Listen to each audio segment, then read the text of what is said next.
जब आप स्कूल्स में जाते हो, आप यूथ से बात करते हो, स्टूडेंट्स का पीओवी आपको समझ में आता है। एक बच्चा नीट का एग्जाम देता है, जैसे अभी जो प्रेजेंट कंट्रोवर्सी चल रही है। Best News led opposition to the 12-year reign of Prime Minister Narendra Modi. I just simply said, what if all cockroaches come together?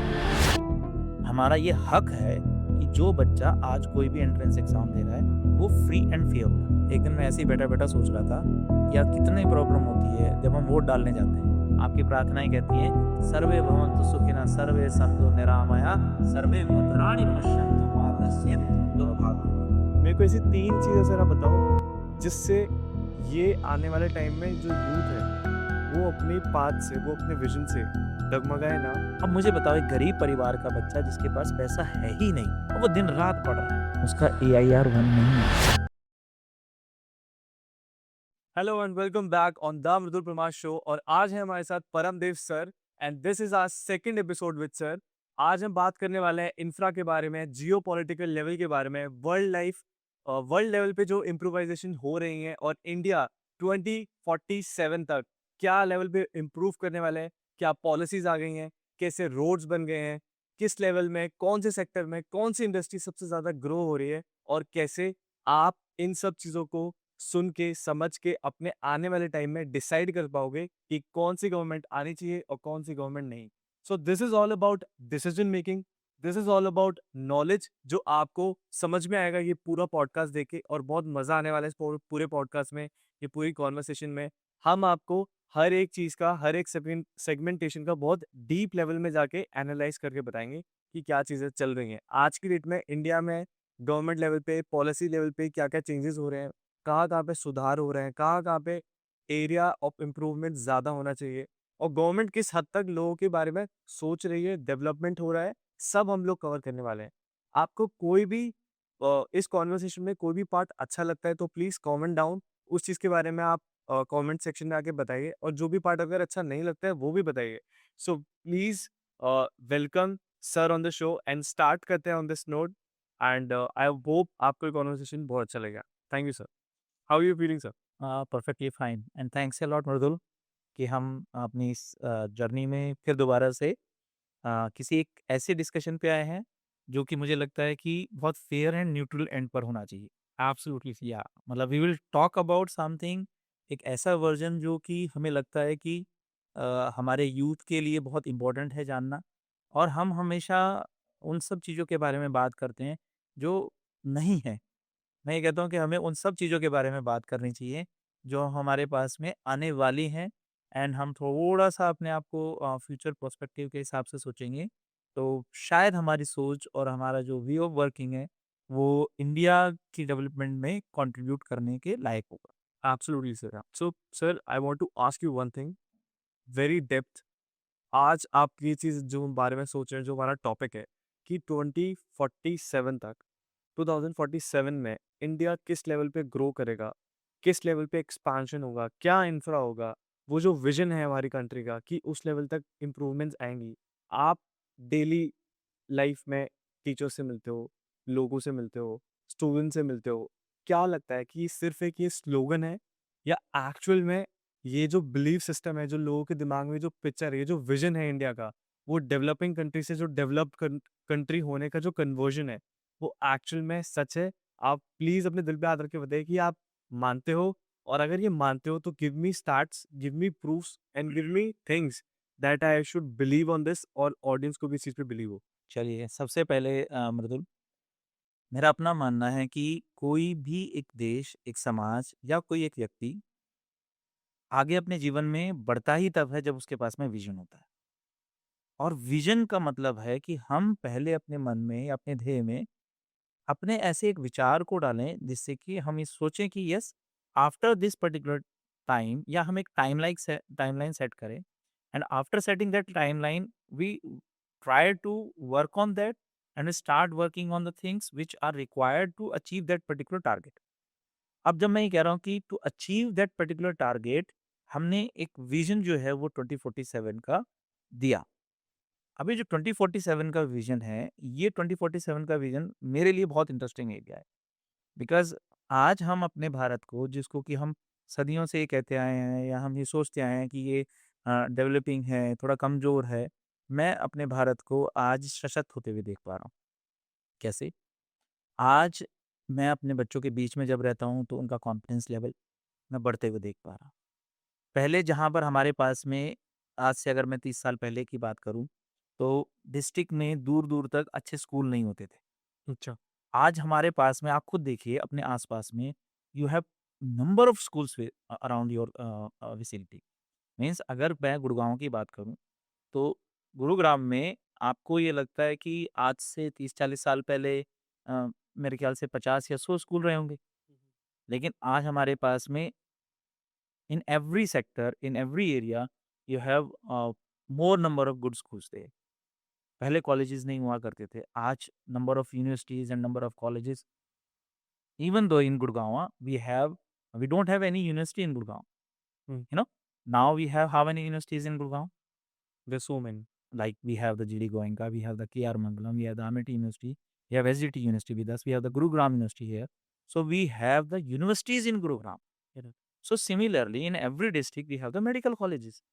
Like when I was visited Bhiwani, it was a very great experience for me कि मैंने वहाँ पर एक PGI देखा, है ना? आप AIIMS की तरह, अब एम्स हमारे पास में एम्स है, गुड़गाँव के पास में एम्स बाड़सा जो है, वो अपने आप में एक हेल्थ सेक्टर में एक मिसाल है। सही बात है। तो मेरा अपना मानना है कि हम ये नहीं कह रहे हैं, ना तो हम इसमें पढ़ रहे हैं कि पास्ट में जो गवर्नमेंट्स थी उसने क्या किया या प्रेज़ेंट गवर्नमेंट क्या कर रही है। हमारा मानना ये है कि चाहे वो कोई भी पॉलिटिकल पार्टी रही हो, चाहे वो कांग्रेस रही हो, चाहे वो टीएमसी रही हो, चाहे वो आप रही हो या फिर हमारे पास में हमारे चौटाला जी की जो पार्टी थी वो रही हो या हमारे पास में कोई भी पार्टी रही हो, कोई भी पॉलिटिकल पार्टी रही हो, सबसे पहले हमें ये समझना होगा कि ये सभी के सभी हमारे अपने हैं।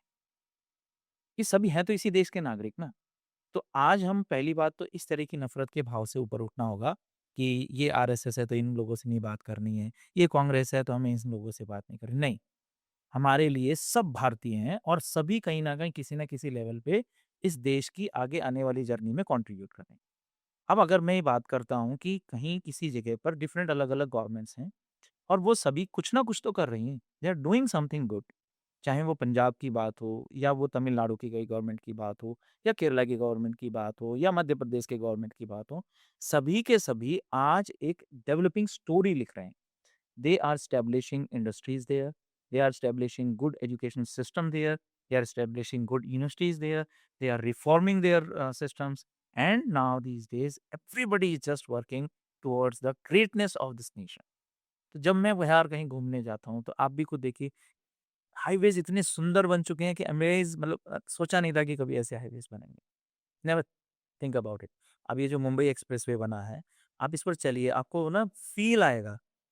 देखिए, थोड़ी बहुत कमियाँ सब जगह पर रहती है। जब आप कोई भी काम करते हैं, चाहे वो आप एजुकेशन सेक्टर में हैं, मेडिकल सेक्टर में या सोशल रिफॉर्म में कोई काम करते हैं, इंफ्रास्ट्रक्चर पे काम करते हैं, स्पेस एक्सप्लोरेशन पे काम किसने सोचा था कि मार्स मिशन होगा, चंद्रयान मिशन होगा? किसने सोचा था कि हम अपने खुद के क्रायोजेनिक इंजन्स बनाएँगे? किसने सोचा था कि हम अपने खुद के रॉकेट्स जो हैं वो डेवलप करेंगे? आज पीएसएलवी की बात कीजिए, जीएसएलवी की बात कीजिए। आज हम लोग उस चीज़ पर हैं कि हम अपना खुद का स्पेस स्टेशन बनाने की बात कर रहे हैं। यानी जहाँ पहले सिर्फ़ जहाँ पर डोमिनेंस जो था वो यूएसए और चाइना और रशिया का था, आज हम 5 countries those are capable in doing expansion in the space, हम उन कंट्रीज़ में हैं। हम मिल्क में नंबर 1 पर हैं। हम यूपीआई में नंबर 1 पर है। हम वर्ल्ड का सबसे बड़ा मार्केट है कंजम्पशन के टाइम पे। आज हमारा देश जो है वो कोरोना से बाहर निकला। हमारा देश अभी यूक्रेन और रशिया की वॉर की वजह से फाइनेंशियल क्रंच आया, हम लीस्ट अफेक्टेड रहे। आज हॉर्मुज़ के वजह से जो भी कुछ हुआ उसमें हम लीस्ट अफेक्टेड रहे। जहाँ कंट्रीज़ जो हैं उनकी इकोनॉमी पे या जीडीपी पे बहुत फ़र्क पड़ा। हमारी जीडीपी अभी भी 7.7% पर है। हम चीज़ों को देखते हुए देखिए, हमें अपनी आँख तो बंद नहीं करनी चाहिए। मैं फिर से ये कहूँगा कि हम बायस्ड ना होकर के हम सिर्फ़ अपने देश के बारे में सोचें। क्या हमारा देश आज अच्छा कर रहा है? अगर हम ये देख रहे हैं कि हमारे पास में इंफ्रास्ट्रक्चर अच्छा डेवलप हो रहा है, हमारे पास में आज अच्छे स्टेडियम्स हैं, आज हमारे पास में अच्छे कोचेज़ बनने शुरू हो गए हैं, हमारे पास में अच्छी यूनिवर्सिटीज़ आ गई हैं, तो ट्रांसफ़ॉर्मेशन तो हो रहा है। हाँ, अगर हमारे पास में कुछ बैरियर्स हैं, कुछ कमियाँ हैं, वो हमेशा रहती हैं। Let's accept it. एंड उसके बाद में अगर हम बात करते हैं, जैसे आप एक बात सोचिएगा, मैं आपके सामने अभी एक स्टार्टिंग में सिर्फ एक पॉइंट रखना चाहता हूँ। पूरे के पूरे वर्ल्ड में कैपेबिलिटीज़ हैं कि स्पेस टू स्पेस किसी सैटेलाइट को अगर आपको डिस्ट्रॉय करना है, तो ये सिर्फ़ और सिर्फ़ 3 कंट्रीज़ के पास में है। क्या आपको पता है कि इंडिया उनमें से एक है? मालूम है आपको कि हम स्पेस में स्पेस से स्पेस की जो दूसरा कोई सैटेलाइट है, क्योंकि ultimately information is the power for the new world. Absolute. Those who are having the information at the right time and earlier than others, वो विनर है। तो आज अगर हम ये मानते हैं, तो हमारे जितने भी जियो स्टेशनरी सैटेलाइट हैं या हमारे दूसरे सैटेलाइट्स हैं, वो सैटेलाइट्स हमें इन्फॉर्मेशन देते हैं। हमें इन्फॉर्मेशन कौन-सी देते हैं? सिर्फ़ वेदर फ़ोरकास्ट की इन्फॉर्मेशन नहीं देते हैं। टेल अस एवरीथिंग कि आज हमारा जो कंट्री है वो क्या मूवमेंट कर रहा है। चाइना जो है वो आज की तारीख में बॉर्डर पे क्या उसकी मूवमेंट्स हो रही हैं। यूएसए क्या कर रहा है। तो हमारे सैटेलाइट्स हमें वो इन्फॉर्मेशन देते हैं जो स्ट्रैटेजिकली बहुत ज़्यादा पावर रखती है। तो आपका कंट्री वो उसमें कैपेबल है। हमारे पास में हमारा अपना खुद का नाविक है। नाविक is a set of 7 satellite जो हमारी पूरी की पूरी बॉर्डर लाइन को 1500 किलोमीटर तक कवर करता है। Means 750 interior and 750 exterior.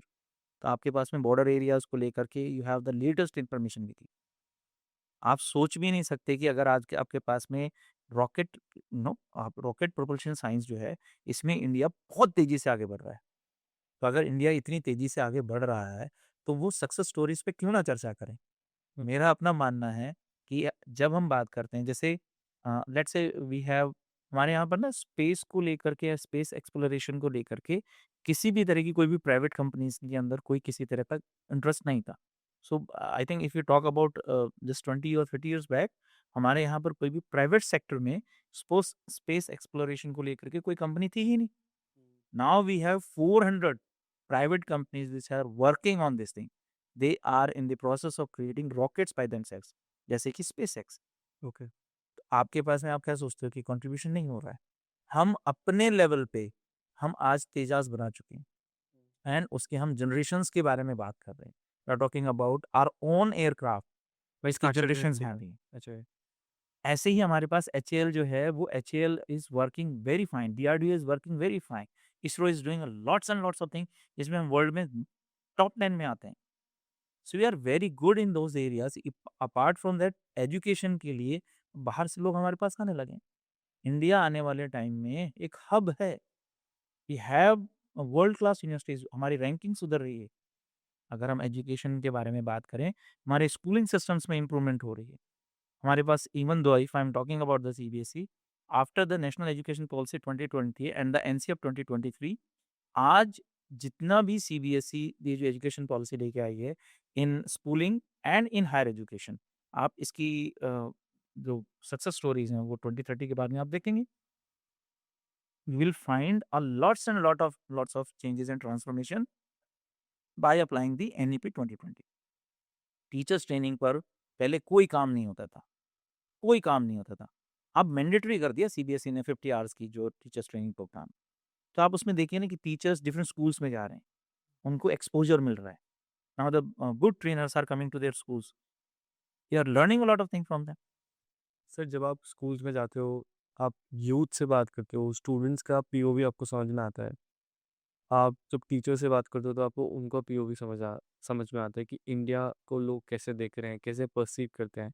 आज भी जब हम ग्लोबल लेवल पे बात करते हैं, अमेरिका हो गया, रशिया हो गया, चाइना हो गया, जापान हो गया, इन टर्म्स ऑफ डेवलपमेंट, आपको सही में लगता है कि एक डेवलपिंग कंट्री और एक डेवलप कंट्री में अभी इंडिया कितने लेवल पीछे है और अभी उसको कितना टाइम लगेगा ये जो बैकलैश है? क्योंकि आपको भी पता है, जब 1945 में अमेरिका ने जो चीज़ें स्टार्ट करी थी, उस टाइम पे ना तो हमारा इतना बढ़िया इंफ्रा था, ना इंडिया उस स्टेट में था, भुखमरी थी हमारे देश में। हमारे को खाना तक खाने का गवर्नमेंट वो जुगाड़ नहीं कर पा रही थी। और आज की डेट में 45 ईयर्स पहले, 70 ईयर्स पहले, जब अमेरिका ने न्यूक्लियर पावर जैसी चीज़ें इन्वेंट करी, उन्होंने नासा, स्पेस, रॉकेट्स, पता नहीं क्या-क्या चीज़ें उन्होंने इन्वेंट करी और वो सक्सेसफुल भी हुए। अब हम बात करते हैं जो ये सब चीज़ें हैं, उसके बाद जब कंपैरिज़न है जो ये यूरोपियन कंट्रीज़ से, इंडिया का, और इंडिया का कंपैरिजन अमेरिका से, जापान से, अलग-अलग नेशन से। तो ये जो गैप है, ये गैप किस हद तक है, किस लेवल तक है, और कैसे इन चीज़ों पे गवर्नमेंट काम भी कर रही है ताकि ये रिफाइनमेंट बहुत जल्दी आ सके? क्या लगता है? इस पे मैं मृदुल एक ही बात कहूँ। पहले तो ये समझना पड़ेगा कि गैप तो बहुत है, करेक्ट। एक्सेप्ट करना पड़ेगा। और आपने बिल्कुल सही कहा। 1947-48 में कोलकाता में बहुत बड़ा अकाल आया और लाखों लोग भुखमरी से मरे। ये एक सच्चाई है। अब बात आती है कि हम जिस स्टेज में 1947 से लेकर के 1990s तक रहे, उस फेज़ में भी इंडिया जो है वो ग्रो कर रहा था। क्योंकि आपकी जो सिविलाइजेशन है, आपकी जो संस्कृति है, ये डेवलपमेंट में विश्वास रखती है। तो इंसान मेहनत बहुत करता है, चाहे वो किसान हो, चाहे वो बिल्कुल आप इस चीज़ को ऐसे देखिए कि पहले की जो पॉलिसीज़ थी, जो पहले की जो गवर्नमेंट्स बनी हैं, उन गवर्नमेंट्स का एक थॉट प्रोसेस था। अब ये जो थॉट प्रोसेस था, ये थॉट प्रोसेस था कि हम कुछ सेक्टर्स पर काम करेंगे, कुछ सेक्टर्स में हम काम नहीं कर पा रहे हैं, हम नहीं करेंगे। रीज़न फॉर दैट कि पहले जो चर्चाएँ होती थी, उसमें हम ये नहीं चाहते थे बिकॉज़ ऑफ चाहे एनीथिंग, जैसे मैं पहले भी बात कर चुका हूँ कि पूरे वर्ल्ड में ना परसेप्शंस क्रिएट किए जाते हैं और ये जैसे बहुत कि किस टाइप के परसेप्शंस? जैसे हम एक बात करते हैं। ये मेरी अपनी एक पर्सनल थॉट प्रोसेस है, मेरी अपनी एक ऑब्जर्वेशन है कि एक इंटेलेक्चुअल टेररिज्म होता है। अच्छा। वो लोगों को नहीं मारता है, वो करेक्ट। एक्चुअल वे में सिविलाइजेशंस को खत्म कर देता है। तो जब आप किसी जनरेशन में एक नेगेटिव थॉट का बीज बो देते हैं, आप प्लांट कर देते हैं, तो वो पर्सन आपको सिर्फ वही वर्जन देखता है जो आप उसे दिखाना चाहते हो। तो वो आपकी वही साइड देखेगा। जैसे मून है, तो मून का हम सिर्फ वही फेस देख पाते हैं जो सन के सामने होता है और उसकी रिफ्लेक्शन करता है। तो मून के जो बैक वाला जो हिस्सा है, वो हमें कभी भी दिखाई नहीं देता, कभी भी नहीं दिखाई देता। जैसे टेक्नोलॉजी को लेकर के बहुत सारी कंट्रीज़ ने बहुत कुछ वर्ल्ड को बताया कि हमने ये कर लिया, हमने स्पेस में हमने ऐसा कर लिया, हमने ऐसा वेपन बना लिया। जैसे हिरोशिमा नागासाकी वाले इंसिडेंट में 1945 में, जो कि अगस्त में हुआ था, उस इंसिडेंट में जापान को ये बात नहीं पता थी कि सिर्फ ये 2 बॉम्ब ही हैं। उनके पास में, यूएसए के पास में थर्ड बॉम्ब था ही नहीं। बट उनका वो जो बिग बॉय या फैट बॉय जो था या लिटिल बेबी जो भी उन्होंने नाम रखे थे, उन्होंने जो इम्पैक्ट डाला जापान के ऊपर, उससे पूरा जापान थर्रा गया। ओपेनहाइमर। अब आप सोचो कि अब अमेरिका जो था या रशिया जब वॉर में था या जब हम सेकंड वर्ल्ड वॉर की बात कर रहे हैं, तो वहाँ लोगों ने अपने आप को ये बताया कि हम इस वर्ल्ड के नंबर 1 हैं in the aspect of arms and ammunition. तो ये एक परसेप्शन क्रिएट किया गया। इस परसेप्शन को हमने डिस्ट्रॉय होते हुए अभी देखा है। हम ये सब बोलते थे कि रशियंस के पास में इतनी टेक्नोलॉजी है कि वो चाहे तो सिर्फ 24 आवर्स में यूक्रेन को अपना गुलाम बना सकता है। सब जानते थे, हमें मानते थे एम्यूनिशन में और सब में या स्पेस में बहुत ज़बरदस्त उनके पास में नॉलेज है, टेक्नोलॉजी में सबसे ज़्यादा नॉलेज है। बट 4 इयर्स हो गए यूक्रेन और रशिया की वॉर को चलते। क्या ये परसेप्शन ब्रेक नहीं है? यूएसए जैसी कंट्री जो ये कहती थी कि हमें कोई भी आर्म्स एंड एम्यूनिशन में हरा नहीं सकता। ईरान और ये जो स्टेट ऑफ हार्मोज वाला जो हुआ है, इसमें सबने क्या देखा है? कहाँ गए वो वेपन्स, कहाँ गई वो टेक्नोलॉजी? आज ईरान जो था वो सर्वाइव कर रहा है। हमने यूएसए को भी डाउनफॉल में जाते हुए देखा, हमने रशियंस को, मतलब आप मानिएगा 1990s में हर कोई ये बात करता था कि पूरे वर्ल्ड को लीड करने का काम जो है वो रशियंस और अमेरिकन्स करते हैं। डर लगता था, इतनी डोमिनेंस थी, आप यूएसए से आँख मिला के बात नहीं कर सकते थे। आज के हालात ऐसे हैं कि चाहे वो कोई भी इंसिडेंसेस हों, तो वहाँ पर प्रूव तो हुआ कि नहीं, you are not the big boss. So ऐसे ही इन्होंने कुछ कंट्रीज़ को बोला कि तुम तो कुछ कर ही नहीं सकते, तुम तो ऐसा कुछ कर ही नहीं सकते। तो जब लोगों में ये बात डाल दी गई कि तुम तो कुछ कर ही नहीं सकते और लोगों ने इसे एक्सेप्ट कर लिया, तो वहाँ पर डिग्रेडेशन होता है। तो पहले तो हमें ये मानना पड़ेगा कि 2047 चाहे किसी ने भी किया या किसी ने भी बात रखी, मैं ये मानता हूँ कि ये बहुत पॉजिटिव बात रखी। या कोई एक आदमी आकर के मतलब ये कह रहा है कि यार हम 2047 तक डेवलप्ड हो जाएंगे, और हम कह रहे हैं कि अरे तुम मूर्ख ही ऐसी के वजह से बात कर रहा है, हम तो हो ही नहीं सकते। मतलब आप सोचिएगा कि मैं ये बोल रहा हूँ कि मृदुल, तुम्हारे पास में आने वाले टाइम में यार 20 गाड़ी होंगी, और तुम मुझसे कह रहे हो नहीं सर, मैं तो साइकिल पे हूँ, मैं तो साइकिल टूटी साइकिल पे हूँ। So this is completely, it is not in good sense. Mindset shift. Yes, तो माइंडसेट कैसे शिफ्ट करना है कि when people are talking about wrong things, मतलब वो ऐसी बातें कर रहे हैं, अच्छा अपनी बात कह के वो भाग जाते हैं, उन्हें सुनना भी नहीं है कि जब सामने वाला लॉजिकल बात कर रहा है या वो बता रहा है कि नहीं देखो ऐसा नहीं था, ऐसा था। तो जब वो ये बातें कर रहा है, वो आपको ये बातें बता रहा है, तो तुम उसकी एक बार के लिए उस बात को सुनो तो सही। ठीक है, आपने ये बात बोल दी कि 2047 में हम डेवलप्ड कंट्री नहीं होंगे, तो इसका मतलब आपने एक्सेप्टेंस किया कि भारत हमेशा गरीब देश रहेगा। यानी आप ग्रो नहीं करोगे, मैं ग्रो नहीं करूँगा, ये हमारे आस-पास का समाज, हमारा परिवार ग्रो नहीं करेगा। यानी हमने इस चीज़ को एक्सेप्टेंस दे रहे हैं क्या? या हम एक टाइमलाइन सेट कर रहे हैं कि नहीं, 2047 तक हमने अपने इस देश को आगे लेके जाना है। देश आगे कैसे बनेगा? देश है क्या? एक राष्ट्र होता क्या है? राष्ट्र आप हो, मैं हूँ, ये हमारा परिवार है, ये समाज है, ये राष्ट्र है। लोग हैं। लोग हैं। भारत है क्या? भारत मृदुल भी तो है, भारत परम भी तो है, भारत वो लोग भी तो हैं जो जंतर मंतर पे मंतर पे बैठे हुए हैं, भारत वो लोग भी हैं जो आज पॉलिटिक्स में हैं, भारत वो लोग भी हैं जो टीचिंग में हैं, जो आर्मी में हैं, वो सभी तो भारत है। क्योंकि आज उनमें एक थॉट प्रोसेस है कि मुझे ग्रो करना है। आज मेरे पास में भी गाड़ी होनी चाहिए, आज मेरे पास में भी मेरे घर में भी एसी लगा होना चाहिए, मेरा घर भी अच्छा होना चाहिए, मैं अच्छी सड़कों पर घूमूँ, ये मेरा राइट है। मेरे बच्चों को अच्छी एजुकेशन मिले, ये मेरा राइट है। मेरे बच्चों को अच्छी मेडिकल सर्विसेज़ मिले, ये मेरा राइट है। अगर मैं ऐसी बात कर रहा हूँ तो मैं कहाँ गलत हूँ? तो मुझे लगता है कि आज हमारे हर यूथ में, जो हम हमेशा कहते हैं कि इंडिया को गवर्न कौन करेगा? इंडिया की एक्चुअल जो पावर है, जो उसकी एनर्जी है, वो 18 टू 45 है। लेकिन उसकी ब्रेन वो 45 टू 70 है। तो हमें जोश भी चाहिए और हमें होश भी चाहिए। हमारे इन बच्चों में जो 18 से 45 साल के हैं, इनमें जोश बहुत है, लेकिन ये सुनना नहीं चाहते, ये समझना नहीं चाहते। ये स्वीकार करके बैठे हैं कि अरे नहीं, नहीं, नहीं, नहीं, हमने तो बर्बाद होना है। अरे नहीं, नहीं, नहीं, नहीं, नहीं, तुम तो कुछ कर ही नहीं सकते हो। तो ये क्वेश्चन मार्क डाल रहे हैं। नहीं, हमने क्वेश्चन मार्क डाला ही नहीं। हमने अपने यूथ को ये समझाना है कि बेटा, जो आपके बड़े हैं, वो आपको जो डायरेक्शन दे रहे हैं, आप उस डायरेक्शन के साथ में फुल एनर्जी से बढ़ो। अब बढ़ो तो सही।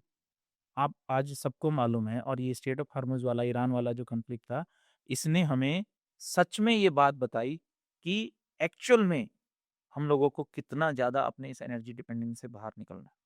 हमें एनर्जी इंडिपेंडेंट बनना है। तो इसमें प्रेज़ेंट गवर्नमेंट अगर कह रही है कि सोलर पैनल लगाओ छतों पे, क्या गलत कह रही है भाई? हुँ। हम सब जानते हैं कि सोलर एनर्जी आने वाले वक़्त का सबसे बढ़िया हमारे पास में फ़ायदेमंद चीज़ है। हमारे पास विंड एनर्जी है। मैं अभी उज्जैन घूमने गया था, तो उज्जैन घूमने गया तो रास्ते में मैंने देखा, और हमें में अमेज़ रह गए कि सैकड़ों हेक्टेयर एरियाज़ में हमने बड़ी-बड़ी विंड मिल लगी देखी। जब मैं स्टैच्यू ऑफ यूनिटी के लिए गया था, हम वडोदरा रुके थे। वडोदरा के हर घर के ऊपर सोलर पैनल था। आप यकीन मानेंगे, मैंने गुजरात में जितनी भी कैनाल्स हैं, आपकी नहरें हैं, उनके ऊपर मैंने सोलर पैनल देखे। तो आप अगर एनर्जी डिपेंडेंट की जगह पर एनर्जी इंडिपेंडेंट हो जाते हो, क्या ये सही है या गलत है? आप मुझे बताइए। कल को आपकी डिपेंडेंस जो है वो सिर्फ़ पेट्रोल और डीज़ल पे है, जो कि आने वाले 50-60 सालों में ख़त्म ही हो जाएगा। कितना बनता थोड़ी ना है, बिलियंस एंड बिलियंस ईयर्स की भी एक प्रोसेस होती है, जिसमें कि आपका जो ये पेट्रोलियम जो है बनता है। तो आप अभी बना तो सकते नहीं उसे। So what is the next option you have? तो सबको ये बात समझ में आती है, सबको आती है समझ में। एब्सोल्युटली। एवरीबॉडी इज़ यस, आने वाले टाइम में इलेक्ट्रॉनिक व्हीकल्स जो हैं वो फ्यूचर है हमारा, ईवी हमारा आने वाले टाइम में फ्यूचर है। है हमारा। या क्यों आप देखो ना, उससे पॉल्यूशन नहीं होता। अच्छा, सोलर पैनल से मान लीजिए मैंने अपना बैटरी चार्ज कर ली। चार्ज करने के बाद में मेरी अगर गाड़ी से मैं मूवमेंट करके आ गया, तो मैंने क्या किया? नॉइज़ पॉल्यूशन कम किया, मैंने एयर पॉल्यूशन कम किया, मैंने किसी भी तरह के ऐसे सोर्सेज़ की कंज़म्पशन नहीं की, तो मेरा एनवायरनमेंट अच्छा हो रहा है। And if the whosoever be there and the system is saying कि आप ऐसा करो, तो हमें क्यों नहीं करना चाहिए? तो 2047 सबसे पहली बात तो मेरे लिए तो खुशी की ये बात है, और हम सब भारतीयों के लिए भी खुशी की बात होनी चाहिए कि किसी एक इंसान ने आकर के या किसी भी एक व्यक्ति ने आके ये कहा कि चलो भाई 2047 तक हम डेवलप्ड हो जाते हैं। तो उसमें क्वेश्चनिंग उठाने की जगह, उसमें बैरियर्स क्रिएट करने की जगह, धरना प्रदर्शन करने की जगह पर क्या हमें सक्सेस स्टोरीज में साथ नहीं देना चाहिए? हम क्यों नहीं इस भारत की ताकत बन जाएँ? मैं बहुत से लोगों को देखता हूँ जो हर दिन कोसते रहते हैं। वो पता नहीं क्यों किन बातों में निकलते हैं। तो ऐसी रॉन्ग थिंकिंग की वजह से उनकी खुद की पर्सनैलिटी में भी ज़हर घुलता है। तो आप अच्छी बातों में करने में डिस्कशन करने में जाता क्या है? एक एनलाइटमेंट वाली प्रोसेस है, एक अवेकन वाली प्रोसेस है। और मेरा अपना मानना है, आप पहले अपने आप का कंपेयर कीजिए।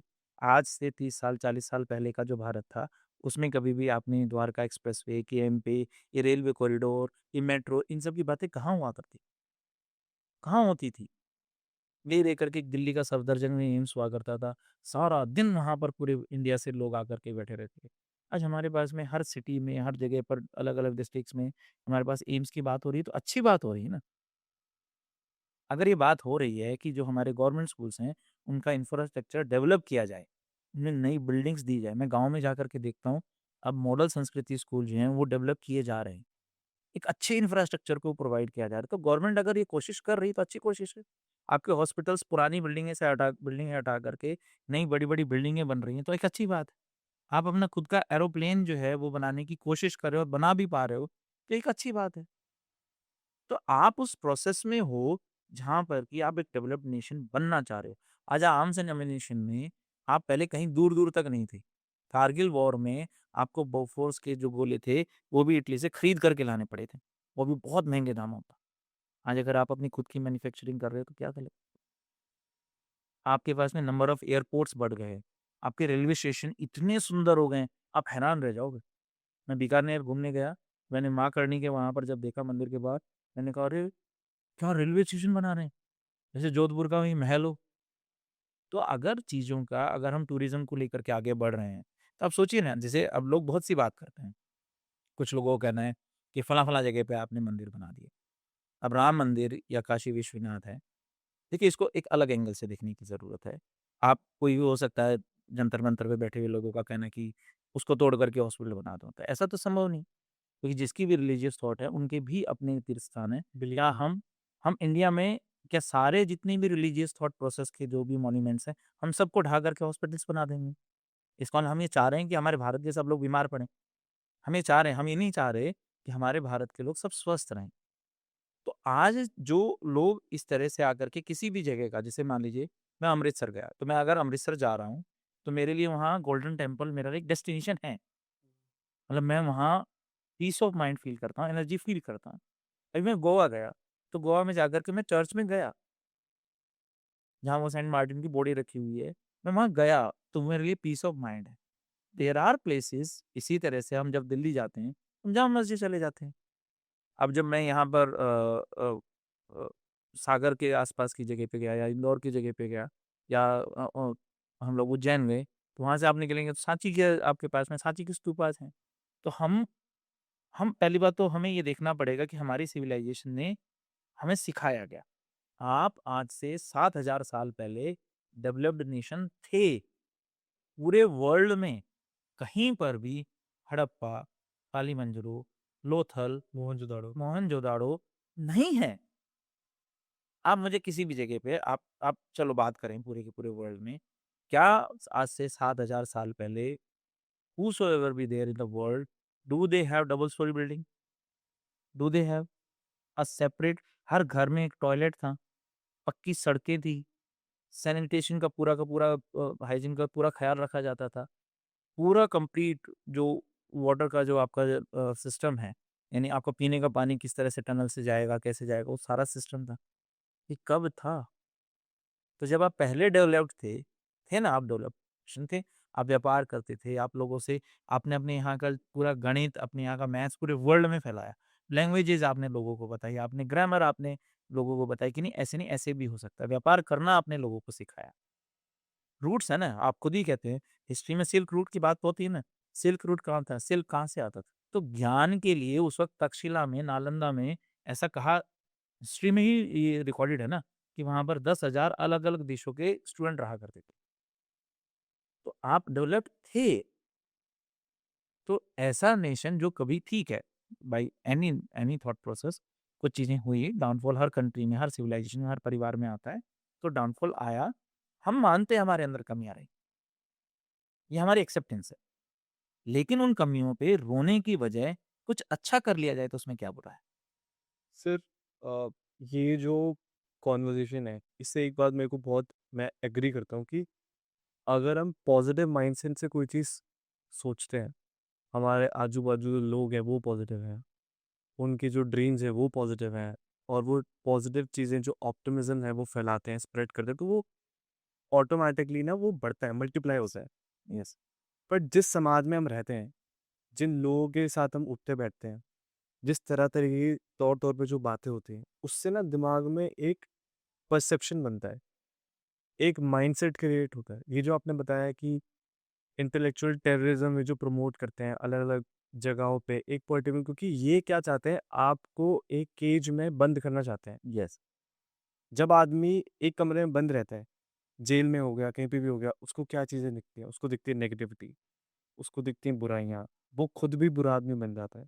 क्योंकि वो सूरज की रोशनी के पास जा नहीं सकता, अंधेरे में उसको कैद कर रखा है। तो जो उसकी नॉलेज है ना वो उस केज के अंदर ही रहेगी। बट सर जिस समाज में हम बैठते हैं, जिस समाज में बात करते हैं, अगर उस समाज में क्वेश्चन करने वाले लोग नहीं होंगे, ऑपोज़िशन नहीं होगी, लोग सवाल नहीं पूछेंगे, तो जो पावर या सत्ता में जो लोग हैं, वो तो अपनी मनमानी कर सकते हैं ना। वो अपने तरीके से चीज़ें सोच सकते हैं। मैं ये नहीं कह रहा कि आप विकास मत करो, विकास हो रहा है, डेफ़िनिटली हो रहा है। हम इम्प्रूव कर रहे हैं, जहाँ पे एक टाइम के बारे में कोई मेट्रो सोचता भी नहीं था, बुलेट ट्रेन सोचता भी नहीं था, वो सारी चीज़ें इंडिया में इम्प्लीमेंट हो रही हैं और बहुत अच्छे लेवल पर हो रही हैं। इंफ्रा बिल्ड हो रहा है, हॉस्पिटल्स बिल्ड हो रहे हैं, राम मंदिर बन गया, बहुत सारी चीज़ें हो रही हैं एंड इम्प्रूवमेंट हो रही है, डेवलपमेंट हो रही है। बट जहाँ पे बात आती है कि ये चीज़ें होनी चाहिए, इस लेवल पे होनी चाहिए, क्या गवर्नमेंट उस चीज़ पे एक्शंस ले रही है? तो अगर उसमें कोई बंदा आके आरटीआई डाल रहा है, कोई बंदा आके पूछ रहा है, तो गवर्नमेंट उस चीज़ को वर्जित कर देती है, उनको आंसर नहीं करती है। तो ये एक डेमोक्रेटिक नेशन है। हम ऐसा बोलते हैं, मानते हैं कि हमारी कोई भी अपील गवर्नमेंट के लिए सुनी जाएगी। स्टेट ऑफ हॉर्मस का आपने एग्ज़ाम्पल दिया, स्टेट ऑफ हॉर्मस में बहुत सारे लोगों ने क्वेश्चन करा है मोदी जी को कि एक वर्ल्ड लेवल पे जाके वो ट्वीट का रिप्लाई कर रहे हैं, ट्रम्प को आंसर कर रहे हैं, उनको कांग्रेचुलेट कर रहे हैं अपने बर्थडे के लिए। वहाँ से बोल रहे हैं looking forward to work with you. I know there is a system कि एक प्रधानमंत्री या प्रेसिडेंट एक देश के नेशन के वो आंसर चीज़ों पे नहीं करेंगे। बट जब स्टेट ऑफ हॉर्मस पे अमेरिका इंडियन शिप पे फायर करता है without any warning, international ground से पहले आपको फायर करने से पहले वार्निंग दी जानी चाहिए। नहीं, उन्होंने कोई वार्निंग नहीं दी।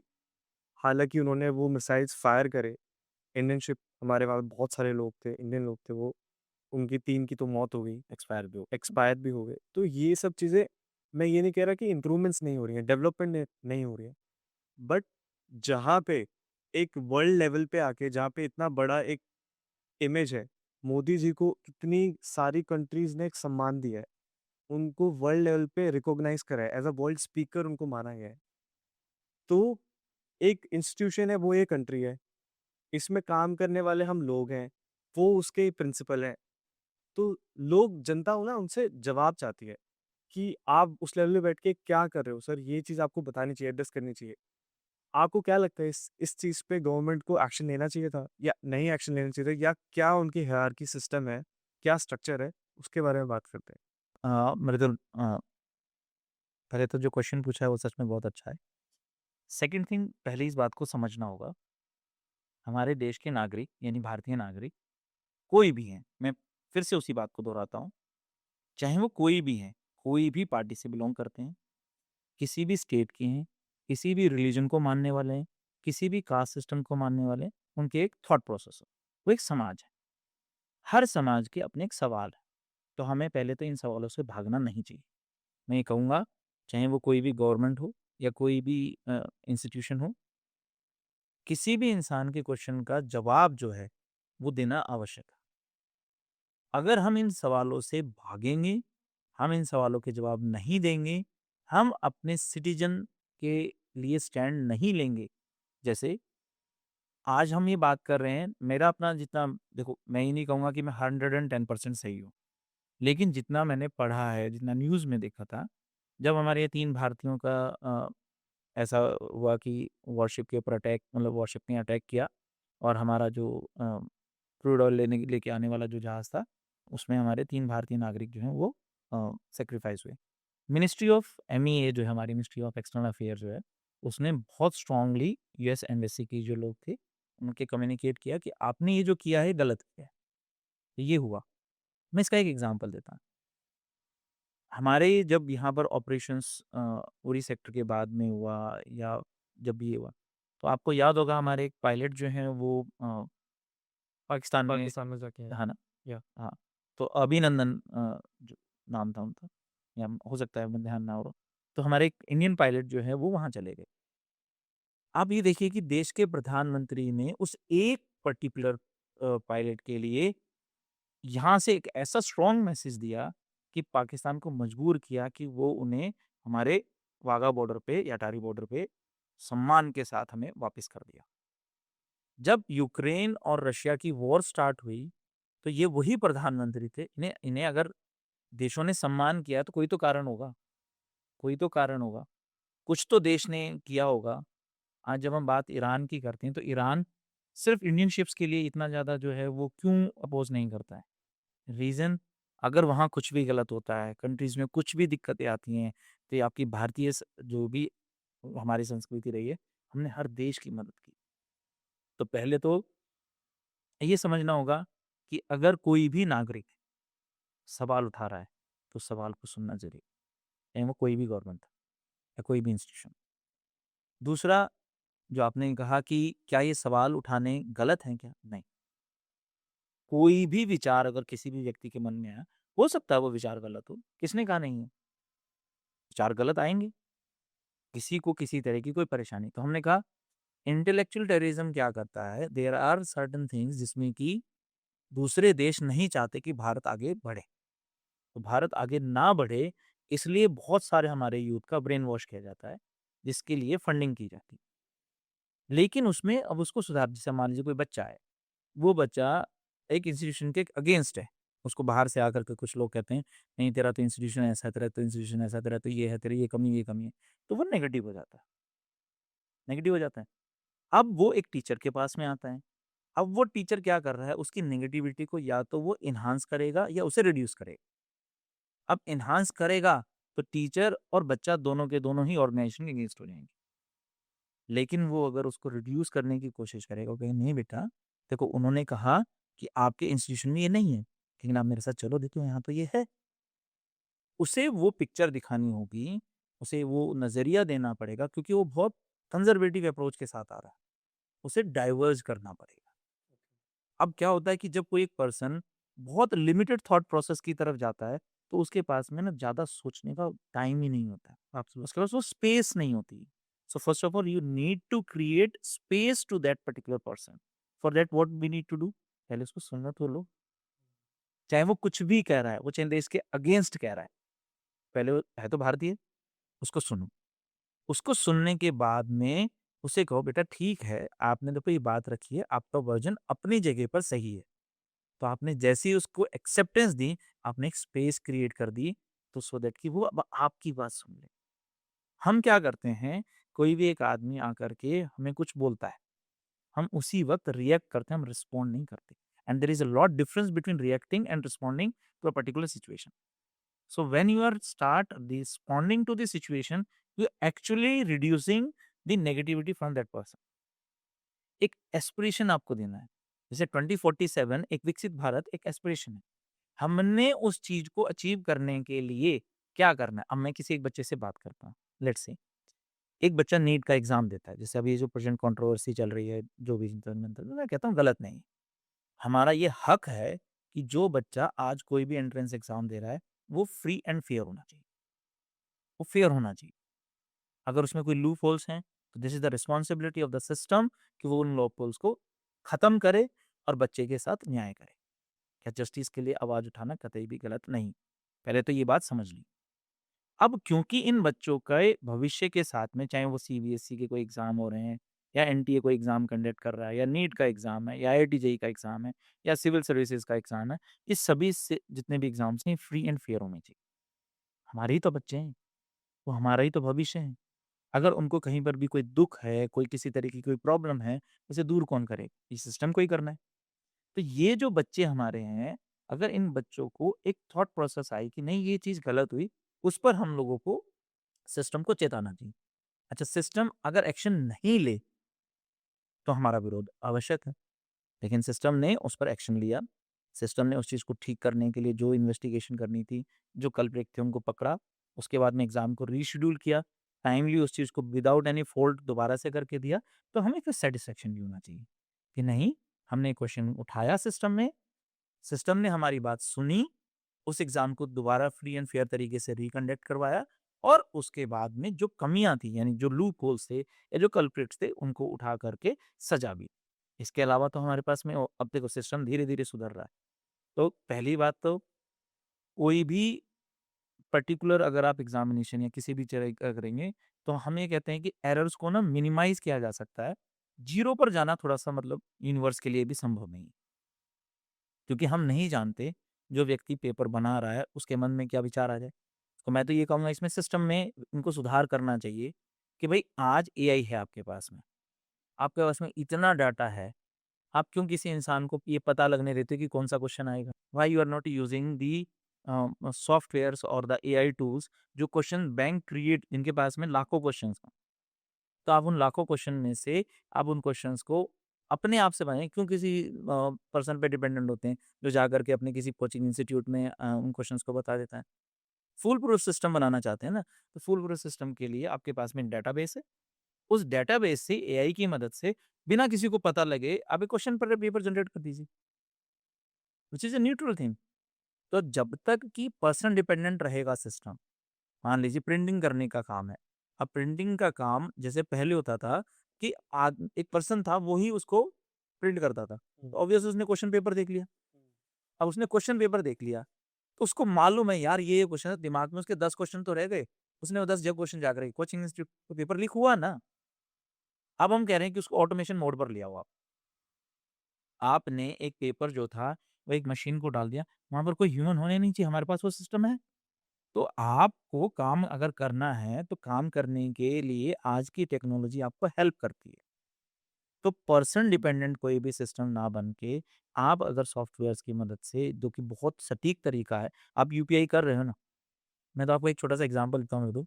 एक दिन मैं ऐसे ही बैठा-बैठा सोच रहा था कि यार कितनी प्रॉब्लम होती है जब हम वोट डालने जाते हैं। तो वोट डालने के लिए हमें आधार कार्ड या और अपना वोटर आईडी कार्ड और अपना नाम चेक करना और ये सब चेक करना और ये सब करना था। फिर हमें बूथ पे जाना होता है। बेचारे बहुत सारे लोग जो हैं वो बूथ पे नहीं, अब टीएमसी में या कहीं पर भी मान लीजिए बहुत डोमिनेटिंग कोई भी वो लोग हैं, वो लोगों को वोट डालने नहीं देते हैं। मेरे मन में विचार आया जब यूपीआई ट्रांज़ैक्शन से या क्यूआर कोड से इतना ऑथेंटिक तरीके से लाखों रुपए का ट्रांज़ैक्शन हो रहा है, हमारे सारे के सारे काम सही होते हैं, तो क्यों ना इसको भी जो है वो हम एआई मोड पर लें।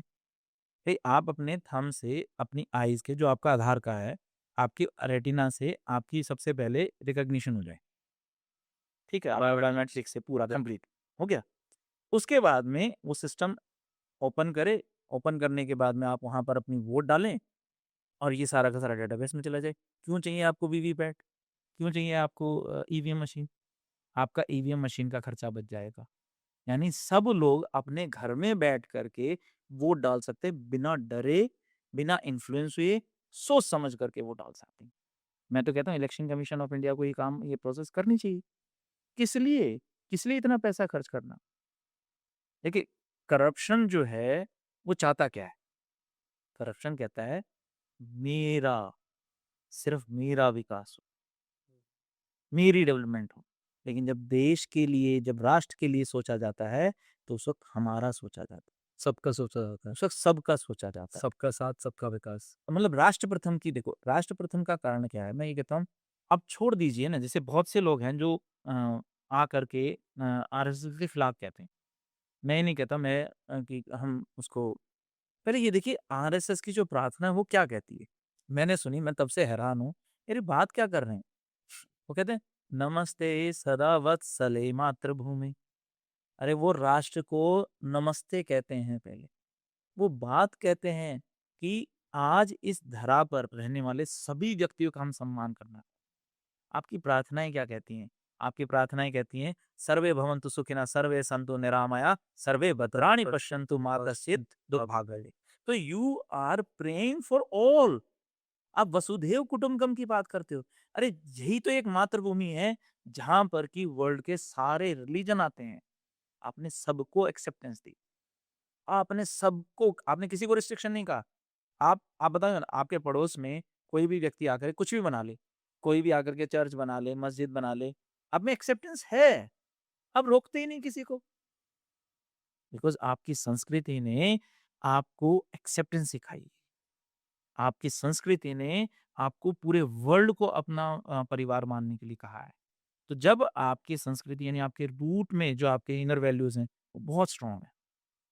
तो भारतीय संस्कृति के अंदर मैं अपने यूथ से, अपने सब लोगों से सिर्फ़ एक ही विचार कहना चाहता हूँ। पहली बात, भेदभाव नहीं है कहीं पर। कोई किसी जाति में किसी भी तरह का कोई तिरस्कार की भावना नहीं है। हमारे अंदर तो नहीं है। तो आज से पहले जैसे मान लीजिए आज से तीसरी, चौथी, 5वीं पीढ़ी में किसी व्यक्ति ने कुछ गलत किया होगा, तो क्या हम उसके पड़-पोते को उठा कर के फांसी पे चढ़ा देते हैं? ऐसा होता है क्या? मतलब जिस व्यक्ति को आज जो प्रेज़ेंट में हम सब जी रहे हैं, मेरा मानना है कि हम सबको अब एक सोच को ना बदलना पड़ेगा। पहले तो सबको इस तरीके से चलना होगा कि हम सब एक विज़न लेके चलें। चाहे वो इंडिविजुअल विज़न हो, चाहे वो आपका सोसाइटी को लेकर के हो या आपके स्टेट को लेकर के हो, आपके डिस्ट्रिक्ट को, स्टेट को लेकर के या नेशन को लेकर। कोई भी व्यक्ति जो आज स्पोर्ट्स में है, जैसे सूर्यवंशी का एग्ज़ाम्पल लेते हैं। 15 साल, 3 महीने, 8 दिन का बच्चा इंडियन टीम में डेब्यू कर रहा है तो बहुत अच्छा परफॉर्म भी कर और वो लड़का अच्छा भी कर रहा है। यार उस बच्चे के पास में एक मेहनत, एक विज़न था या नहीं था? था या नहीं था? यानी वो भी ये सोच रहा था, हाय करप्शन है, हाय ये दिक्कत है, मेरे को तो खेलना नहीं आता है, वो रोना शुरू करता। तो वो सूर्यवंशी, वैभव सूर्यवंशी नहीं बनता। तेंदुलकर ऐसा सोच लेता, विराट कोहली ऐसा सोच लेता या कोई भी सोचता, हम तो ये कहेंगे कि यार उसके लिंक बहुत अच्छे थे। अरे लिंक के अलावा परफॉर्मेंस भी तो चाहिए। आपके पास में स्किल नहीं है। भैया खेल भी तो बढ़िया रहा है वो। मैं ये कह रहा हूँ भई वो बाकियों से अच्छा खेल रहा है। हाँ, आप ऐसा करो कि भई पूरे के पूरे इंडिया में जितने भी प्लेयर्स हैं, उन्हें कहो ना एक बार उसको से कॉम्पिटिशन करें। हम अक्सर इस बात को भूल जाते हैं। मैं अक्सर अपने बच्चों को ये बात समझाता हूँ कि बेटा ओलंपिक में जो बच्चे पार्टिसिपेट करते हैं, पहले उनको समझो। वो अपने कंट्री के बेस्ट होते हैं, अपनी कंट्री के बेस्ट रनर होते हैं, तब जाकर के वो टॉप 10 में ओलंपिक में दौड़ रहे हो। लेकिन हमें ओलंपिक में पहले 3 के या पहले 2 के नाम याद रह जाता। ऐसे 100 मीटर में उसेन बोल्ट के अलावा हमें दूसरे का नाम नहीं पता। बताओ पता है? नहीं पता ना?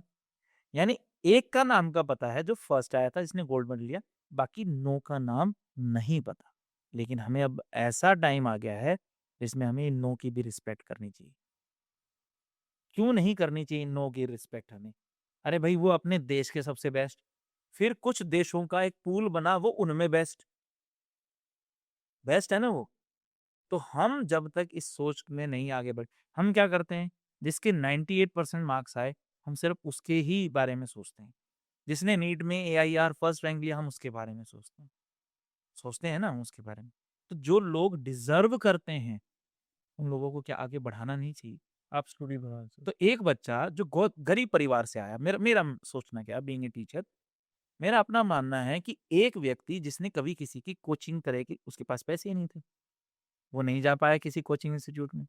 उस बेचारे ने घर में पुराने जैसे मैं बहुत जब हमारे पास भी पैसे नहीं थे, तो मैं अपनी किताबें लेने दरियागंज में जाता था। तो दरियागंज में संडे को पटरी पे बाज़ार लगता था। जैसे नई सड़क में, तो दरियागंज में बड़ा फ़ेमस था ये 90, 95 में 90s में। वहाँ किताबें रद्दी के भाव मिलती थी। मतलब मैं तो नेगोशिएट करके 5-5 रुपए में भी 1200 रुपए की किताब लेके आया हूँ। तो मुझे किताबों का बहुत शौक था। तो मैं हर लगभग संडे जाता और वहाँ से मैं 10, 15, 20 किताबें ले आता। जो भी मेरे पास में ₹100, ₹200 होते थे, उसमें वो किताबें ले आता। अब किताबें पढ़ने से या बुक्स पढ़ने से एक नॉलेज गेन।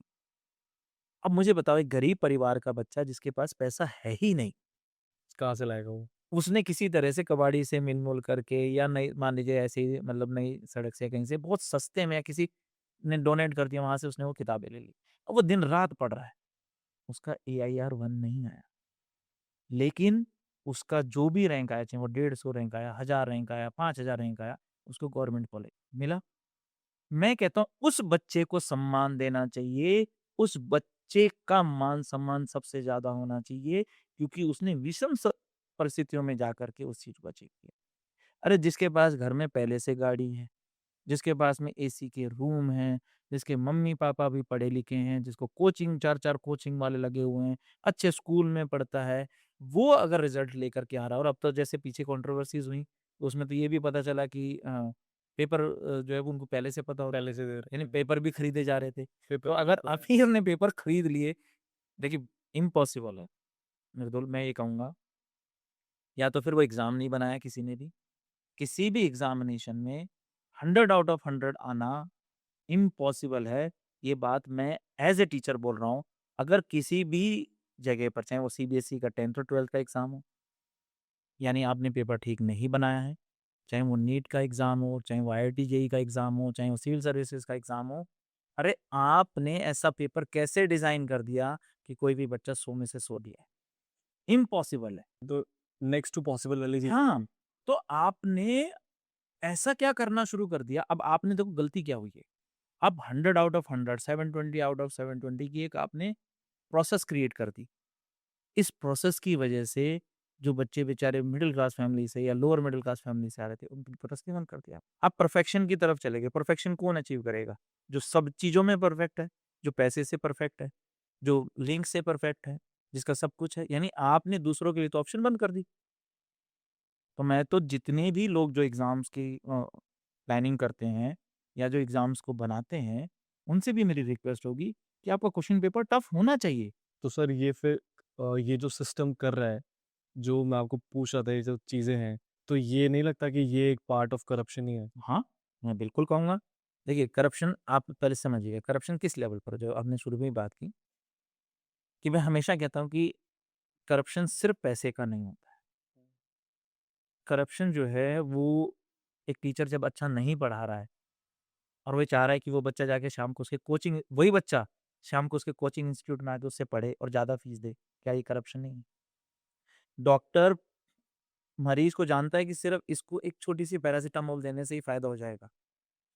उसको वो डायग्नोज़ कराता उसे पता है इसको बेचारे को ज़रा-सा फ़ीवर है। लेकिन क्योंकि उसकी पूरी इंडस्ट्री जो है वो डायग्नोस्ट वाली इंडस्ट्री से उसको कमीशन मिलता है, तो उसके 10 टेस्ट लिख देगा। क्या ये करप्शन नहीं है? उसको सिर्फ़ एक ₹1 की गोली से उसको आराम पड़ने वाला था, उसको वो 15 ₹5000 की गोली लिख कर के उसको हज़ारों और बीमारियाँ दे देता है। क्या ये करप्शन नहीं है? टीचर अपना काम ठीक से नहीं कर रहा, क्या ये करप्शन नहीं है? एक कोई भी बिज़नेसमैन है, वो लूप होल्स ढूँढता है। वो सीधे नहीं चाहता है। वो चाहता है कि मेरा काम सबसे पहले हो, मेरा दिया हुआ टेंडर सेलेक्ट हो, तो वो ऑफ़िसर्स के पास में अप्रोच करता है, ब्राइब देता है। वो ब्राइब देता है। अब वो क्योंकि ब्राइब दे रहा है, तो इसका मतलब वो जाकर के मटीरियल रॉन्ग लगाएगा, वो अपना मार्जिन बढ़ाना चाहेगा, हाँ करप्शन। कोई भी व्यक्ति चाहे वो पॉलिटिशियन है, उसको हमारे पास में उसको 10 करोड़ 20 करोड़ रुपए अपने डिस्ट्रिक्ट पे अपने मान लीजिए जो भी उसका विलेज एरिया है या जो उसका सेक्टर है, जुरिसडिक्शन है उसका। उसको उसमें उसको खर्च करने के लिए मिले, उसको खर्च ही नहीं कर रहा है, क्या वो करप्शन नहीं है? एक रोड में गड्ढा है, उस गड्ढे को टाइम पे नहीं भरा गया, उसमें एक बाइक वाला गिर करके मर गया, उसकी मौत हो गई, उस मौत का ज़िम्मेदार वो गड्ढा है ना, तो उस गड्ढे को नहीं क्यों नहीं रिपेयर किया गया? क्या ये करप्शन नहीं है? लोगों के पास में चलने को फुटपाथ नहीं है, लोग सरकारी ज़मीनों पे कब्ज़ा करके बैठे हैं, क्या ये करप्शन नहीं है? तो मैं ये नहीं कह रहा, हमारे लोग जो परेशान हैं, जो सवाल उठा रहे हैं, समाज में है दिक्कतें। ये जो इतनी भीड़ है, इतने जो है सिविक सेंस नहीं है, लोग ट्रैफिक की सेंस नहीं रखते हैं, है ना गलतियाँ? क्यों? क्योंकि उनको स्कूल में पढ़ाया ही नहीं जाता। कह रहे नियमों का पालन करना सीखो। आजकल वो टीवी में वो सीज़न्स में देखते हैं कि जो जितना ज़्यादा कानून को तोड़ रहा है, वो उतना ही ज़्यादा फ्लरिश है। मतलब हमारे यहाँ मूवीज़ ऐसी बनती है जिसमें कि क्रिमिनल एक्टिविटीज़ को ग्लोरीफाई किया जाता है। तो ये तो इंटेलेक्चुअल करप्शन हुआ ना। आपने ब्रेन में गंदगी भर दी। अच्छा ऐसे चलने से, ऐसे गन इस्तेमाल करने से, ऐसे लोगों का सर फोड़ने से वाहवाही मिलती है। बच्चे को कॉन्सिक्वेंसेस क्यों नहीं बताए? आज एक बच्चा दूसरे बच्चे को मारने से डरता नहीं है। उनके ब्रेन को करप्टेड कर दिया गया है। उनके अंदर वो थॉट प्रोसेस ही नहीं है। बच्चा सोच ही नहीं पा रहा है। वो रील्स सारा दिन सुबह से शाम तक ऐसी देखता है जिसमें सिर्फ नेगेटिविटी है। तो सर ये सब चीज़ों को, हालाँकि आज की डेट में बहुत हद तक एजुकेटेड लोग हैं।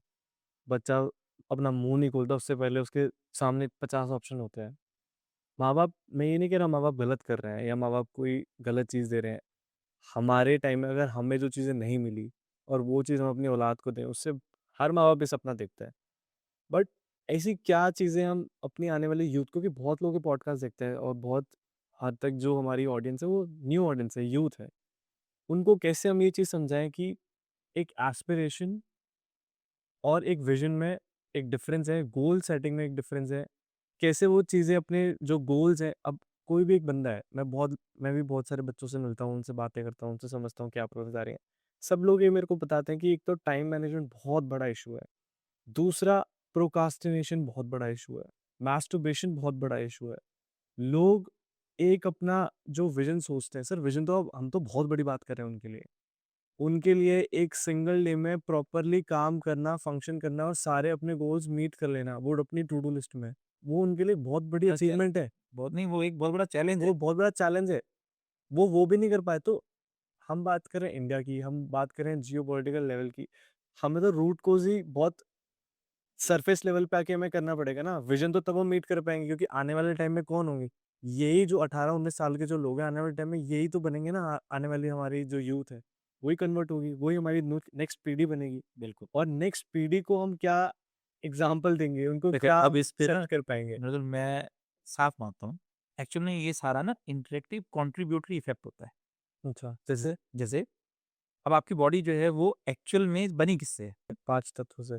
नहीं, नहीं, पहले और ज़्यादा नीचे जाएँ। चौल क्योंकि अभी तो आप अपनी ये वो लास्ट वाली आपने बताई थी हाँ, तो जो यार। इंडिविजुअल लेवल वाली है। तो हाँ। अब इंडिविजुअल लेवल वाली पे एटम्स, चूँकि एटम्स इंटरैक्टिव थे, तो उन्होंने कुछ कंपाउंड्स बनाए, बायोमॉलिक्यूल्स बनाए। बायोमॉलिक्यूल्स ने मिलकर के एक ऐसी संरचना रची जो कि थोड़ी-थोड़ी सेल के जैसी थी। थोड़ा-सा और डेवलप्ड सेल बना। प्रोसेस है देखो, पहले क्या होगा?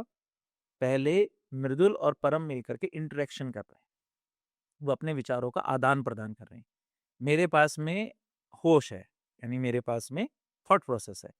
आपके पास में एनर्जी है, यानी कहते हैं ना होश और जोश, ये कॉम्बिनेशन बैठी है। यानी यहाँ पर 2 जनरेशंस बैठी हैं। एब्सोल्युटली। तो ये जो 2 जनरेशन है, ये 2 जनरेशन 2 एरा को रिप्रेजेंट करती है। अब 2 एरा में मेरी जो जनरेशन है, ये ट्रांसफॉर्मेटिव जनरेशन है। इसने पिछली सदी भी देखी है और ये वाली सदी भी देखा है। ठीक है? तो अब जब हम इस ट्रांसफॉर्मेशन में होते हैं, तो पहले हमें ये देखना होगा, अब मेरा यंग बच्चा जो है, इस बच्चे को बचपन से उसके माँ-बाप ने बात ही नहीं की। उससे किसी ने भी हमारे यहाँ ना मैं साफ-सी बात बताऊँगा, लाइक अगर कोई बच्चा जो है, वो आज की तारीख में उसके पास में जैसे ही वो 13-14 साल का होता है, मैं तो कहूँगा आप थोड़ी और नीचे आ जाओ, तो 11-12 साल का, जैसे ही वो थोड़ा-सा मैच्योरिटी में, यानी उसके रिप्रोडक्टिव ऑर्गन्स काम करना शुरू जैसे ही करते हैं, उसके दिल-दिमाग में, उसके ब्रेन में जैसे ही हार्मोन सिक्रीट होते हैं, उसका अपोज़िट सेक्स को लेकर के बहुत ज़्यादा अट्रैक्शन होता है। और ये 24 आवर्स की डिस्ट्रैक्शन है। उसका माइंड डिस्ट्रैक्ट रहता है। हम कोई बीच में समझना ही नहीं चाहते, हम बात ही नहीं करना चाहते। हमें देखते हैं कि वो बच्चा बंद कमरे में अकेले पड़ा हुआ है। Nobody wants to find out कि वो बच्चा क्यों पड़ा हुआ है। अब आई डोंट नो, मैं वेस्टर्न कल्चर की इस फिलॉसफी को नहीं मानता। मेरा अपना मानना है कि कोई भी एक बच्चा अगर मान लीजिए वो मैस्टरबेट भी करता है, तो वो बच्चा एक्चुअल में जब स्पर्म की फॉर्मेशन होती है, तो स्पर्म पूरी कंप्लीट इन्फॉर्मेशन को गैदर करके चलता है। कंप्लीट इन्फॉर्मेशन का मतलब कंप्लीट इन्फॉर्मेशन। अब वो उसको बनाने के लिए आपकी पूरी बॉडी के बहुत ज़बरदस्त ताकत लगती है।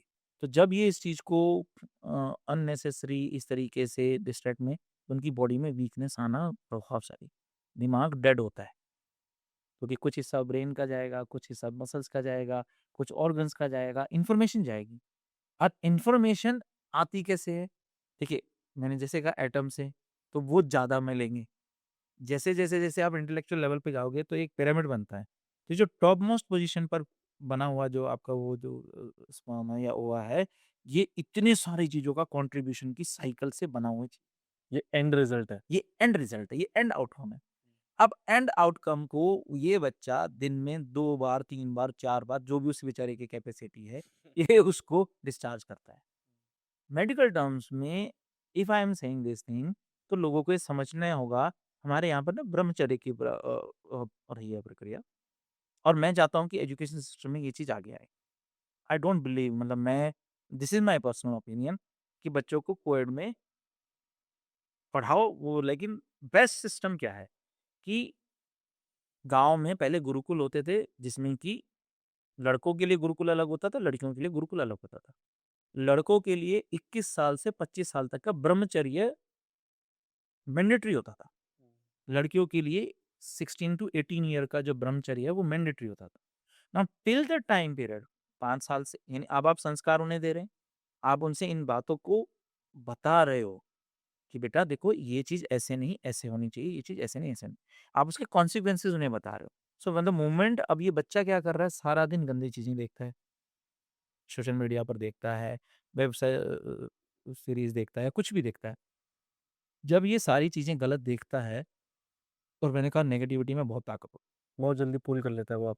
आप ना, मैं ये सबको ये एग्ज़ाम्पल देता हूँ, मैं उनको ये बोलता भी हूँ कि देखो नेगेटिविटी की ताकत को समझो, कि आपके पास में एक आम जो सड़ा हुआ है, उसको आप करोड़ों आमों में रख दो, ये सड़ा हुआ आम उन करोड़ों आमों को सड़ाने की ताकत रखता है, सड़ाने की ताकत रखता है।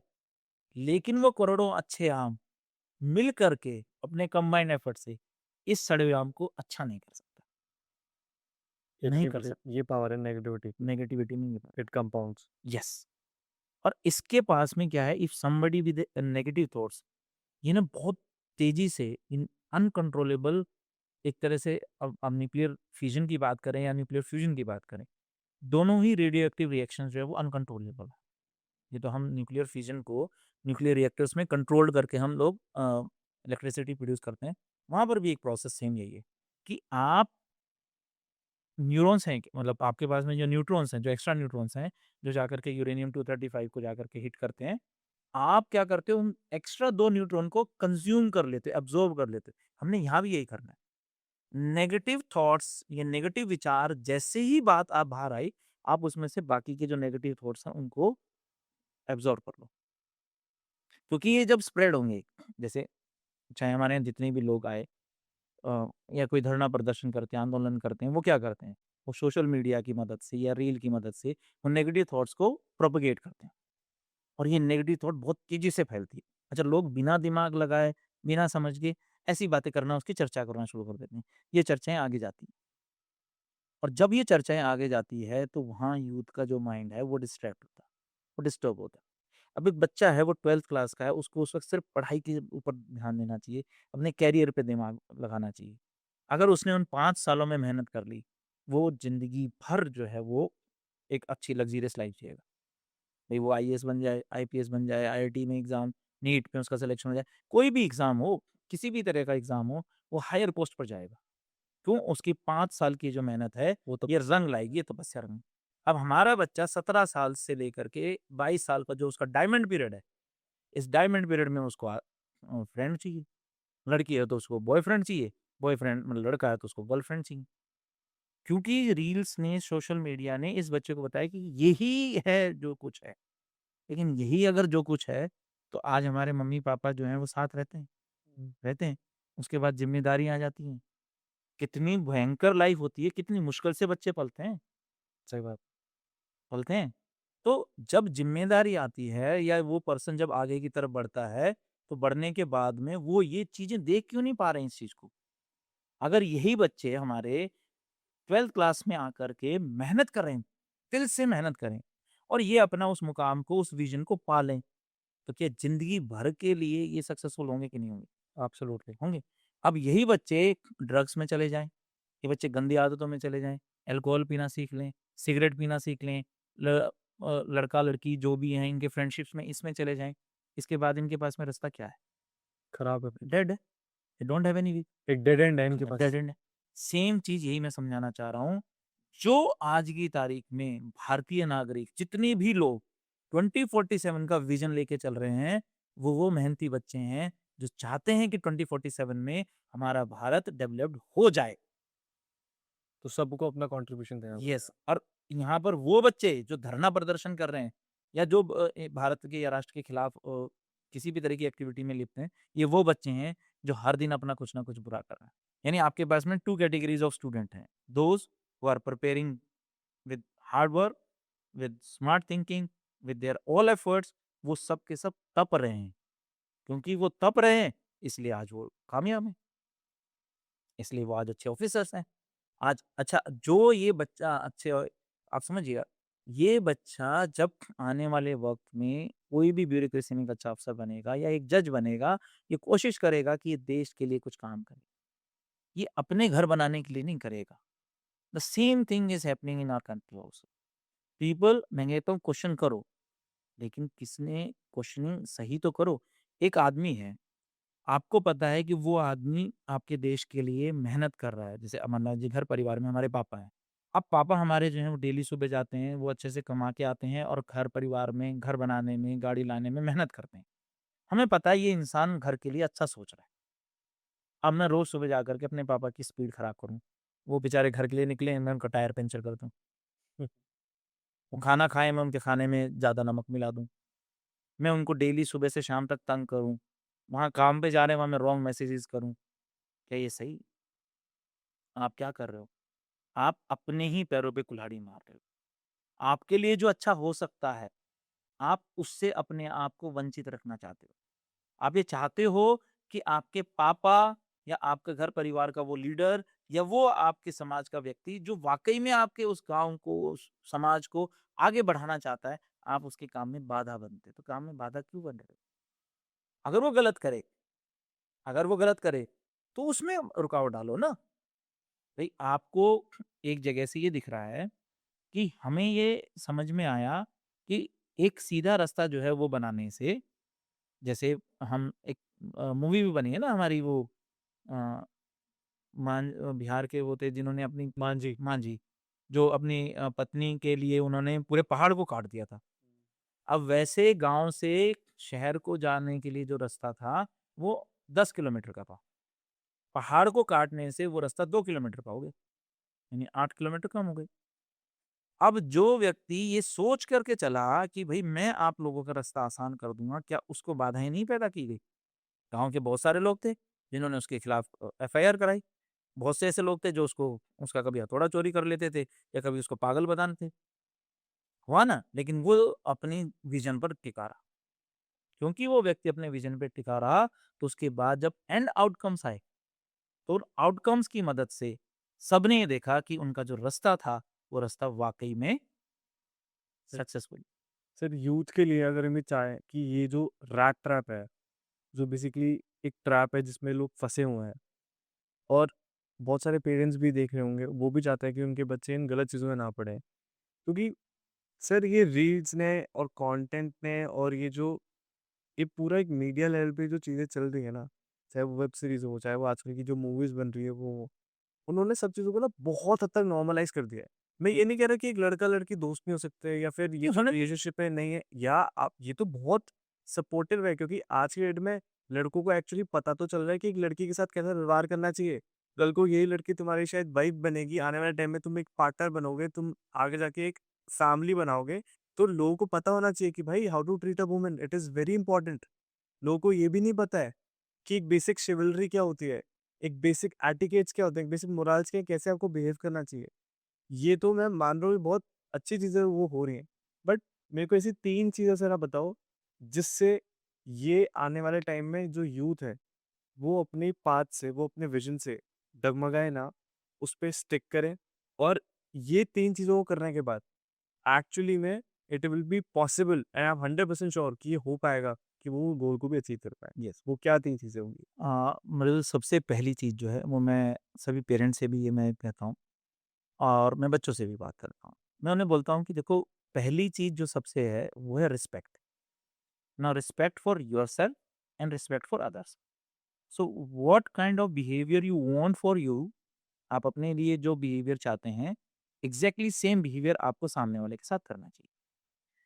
मैं इस चीज़ को बिल्कुल भी नहीं मानता कि जो आज हमारी सोसाइटी में न्यू नॉर्म्स क्रिएट किए जा रहे हैं, यानी चीज़ों को नॉर्मलाइज कर दिया गया, जैसे इनका कोई इफेक्ट नहीं होता, इनका इफेक्ट होता है। जैसे न्यू नॉर्म क्या है? आप जो सीजन्स देख रहे हैं या जो चीज़ परोसी जा रही है सोशल मीडिया के थ्रू, कि ग्रुप में जाकर के किसी भी बच्चे को मार देना ये एक न्यू नॉर्म है।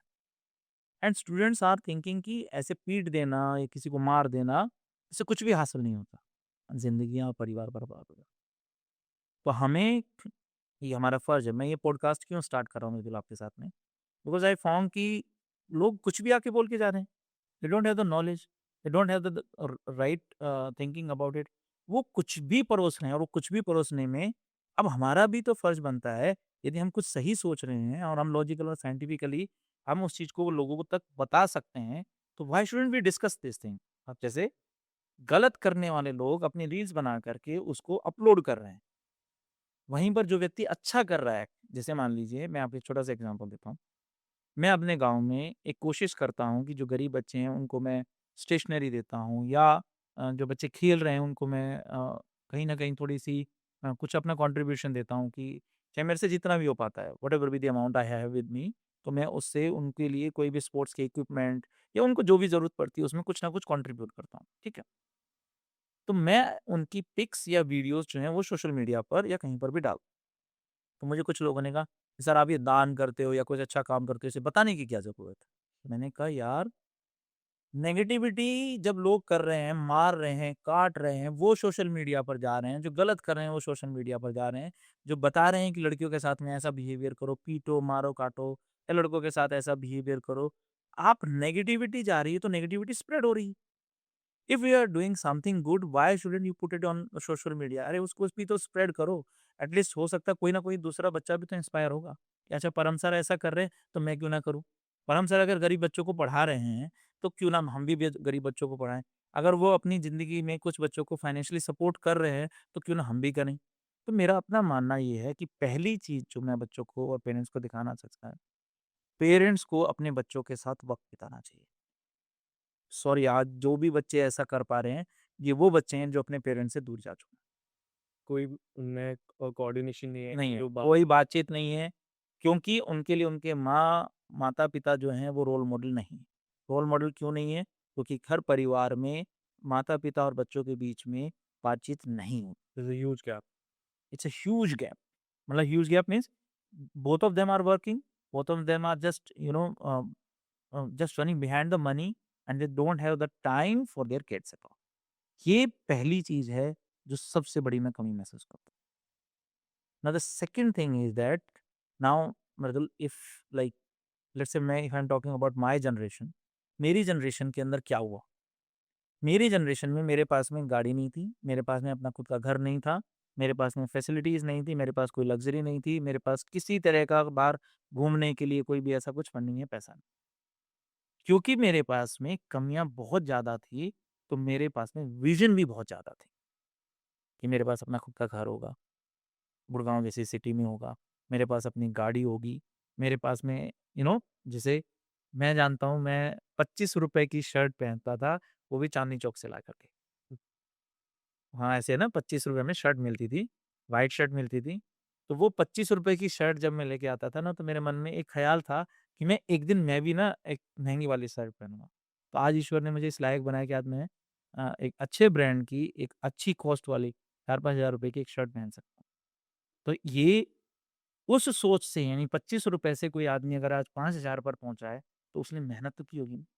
उसके पास में एक विज़न था कि आज जैसा हूँ मैं ऐसा नहीं रहना चाहता। I want to improve in life. Yes, अब क्या हो गया है कि बच्चों के पास में कमी नहीं है, because both father and mother they are working and they are earning a lot of money. So they have everything, गाड़ी उनके पास है, घर उनके पास है, लग्ज़री उनके पास में, तो उनके पास में विज़न नहीं। Now they are highly distracted कि उनके पास में स्पेयर टाइम है but they don't want to do something. ऐसे तो सबसे पहले मेरा हमेशा होता है कि ऐसे टाइम पे माँ-बाप को बच्चों को एक विज़न देना चाहिए। They have to share a vision with their daughter and son and how can they do that? When they are talking to them. Time मैंने कहा फर्स्ट क्या है? फर्स्ट फादर एंड मदर को बच्चों को डेली एटलीस्ट 1 घंटा तो देना चाहिए। ताकि वो रिलेशनशिप देखिए, संस्कार हमेशा परिवार से आएँगे। वैल्यूज़ जो होती हैं, इट ऑलवेज़ कम्स, आप अपना बेशक से आप अपने आप को just observe and analyse your life. आपको जो भी संस्कार आप क्या बोलोगे? पापा ने मुझे ये सिखाया, मेरे मम्मी से ये सीखा। इन बच्चों के पास में पापा से सीखने के लिए सिर्फ़ ये है कि वो ड्रिंक करते हैं। मेरे पापा तो मैं भी जानता हूँ कि ड्रिंक कैसे करा जाए।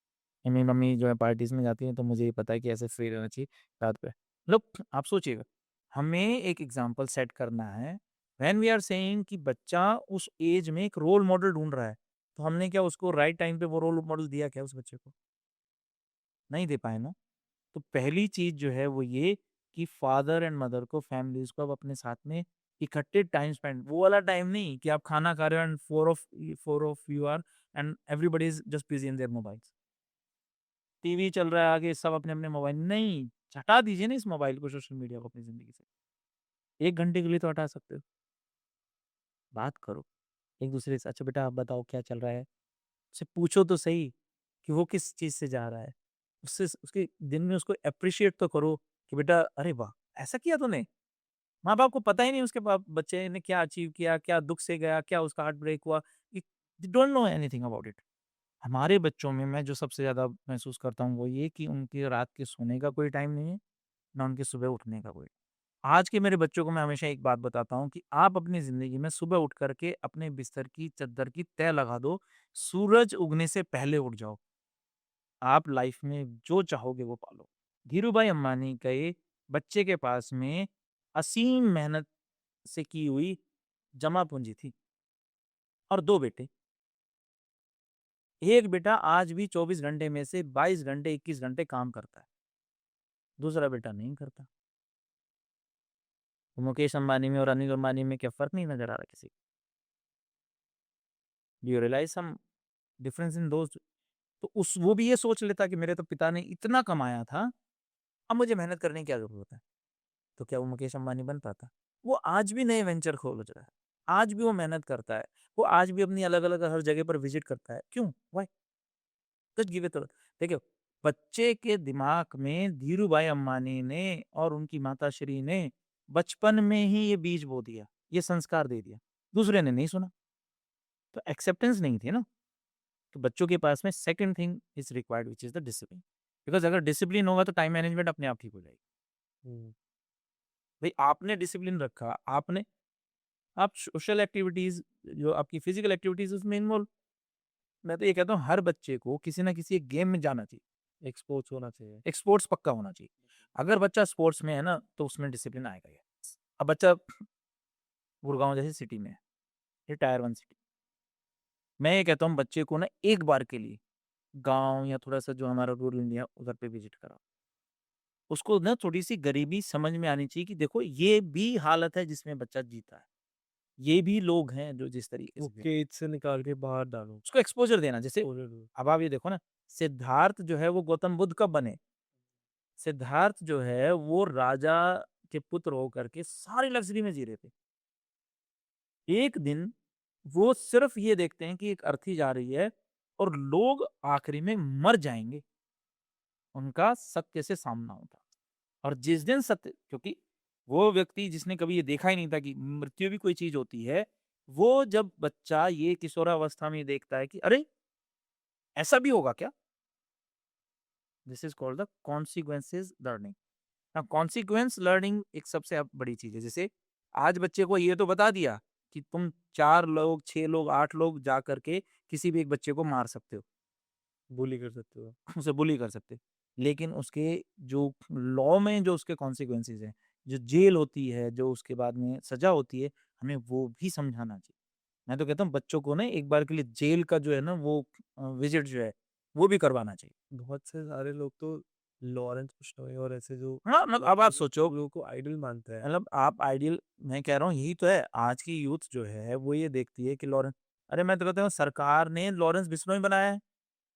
पहले तो गवर्नमेंट को ये समझना चाहिए जिसको आप हीरो बना करके पूरे पूरे वर्ल्ड में, मतलब हर दिन मैं न्यूज़ में सुनता हूँ कि फला चीज़ जो है ऐसे। तो मेरा अपना है कि ठीक है, वो अपनी जगह पर सही है। उन्होंने अपनी जगह पे जो भी कुछ किया, गलत किया, सही किया, व्हाटएवर किया उसके लिए वो अपनी सज़ा भुगत रहे हैं। बट उसको ग्लोरीफाई मत करो। मतलब जो हमारा बच्चा है, जो यूथ है, जो आने वाले देश का भविष्य है, उसको ये पता होना चाहिए कि वो पर्सन है तो जेल में ना, क्या वो पर्सन अपनी लाइफ जी पा रहा है? क्या वो अपने मम्मी-पापा के पास है? क्या उसके पास में लिबर्टी है कुछ भी खाने की? क्या उसके पास रहने की? You just give a thought to it ना। आज गाने क्या बनते हैं? वो एक खटोला घर के अंदर, एक खटोला जेल के बाहर, जेल के अंदर ऐसे कुछ। So this types of songs are not doing good for our society. At least ministry को या जो भी लोग पावर में हैं, उनको सोचना चाहिए कि what actually they are giving to our society. तो जो मूवीज़ हैं, जो सीज़न्स हैं या जो सोशल मीडिया पर हो रहा है, इसके ऊपर एक तीखी नज़र, एक सख्त नज़र होना बहुत ज़रूरी है। यूथ को ये समझना होगा कि whatever they are doing, either they are doing those things for the luxury और जस्ट फॉर द फन, वो मौका मिलेगा उन्हें। आप पहले 22-23 साल तक एक स्टेटस, एक पावर, एक एक पोज़ीशन आप अपने आप में अचीव करो। एंड देन उसके बाद में यू विल फाइंड कि आपको ये सब चीज़ें ऑटोमेटिकली मिलेंगी। Now those students who indulge themselves in those activities which is not required at that stage, वो सब बच्चे आज कर क्या रहे हैं? उनके आप एक बार मेरे को एंड रिजल्ट तो बताओ। पता वो खत्म है, ड्रग्स लेते हैं, डेड हैं, उनकी life pathetic life they are living.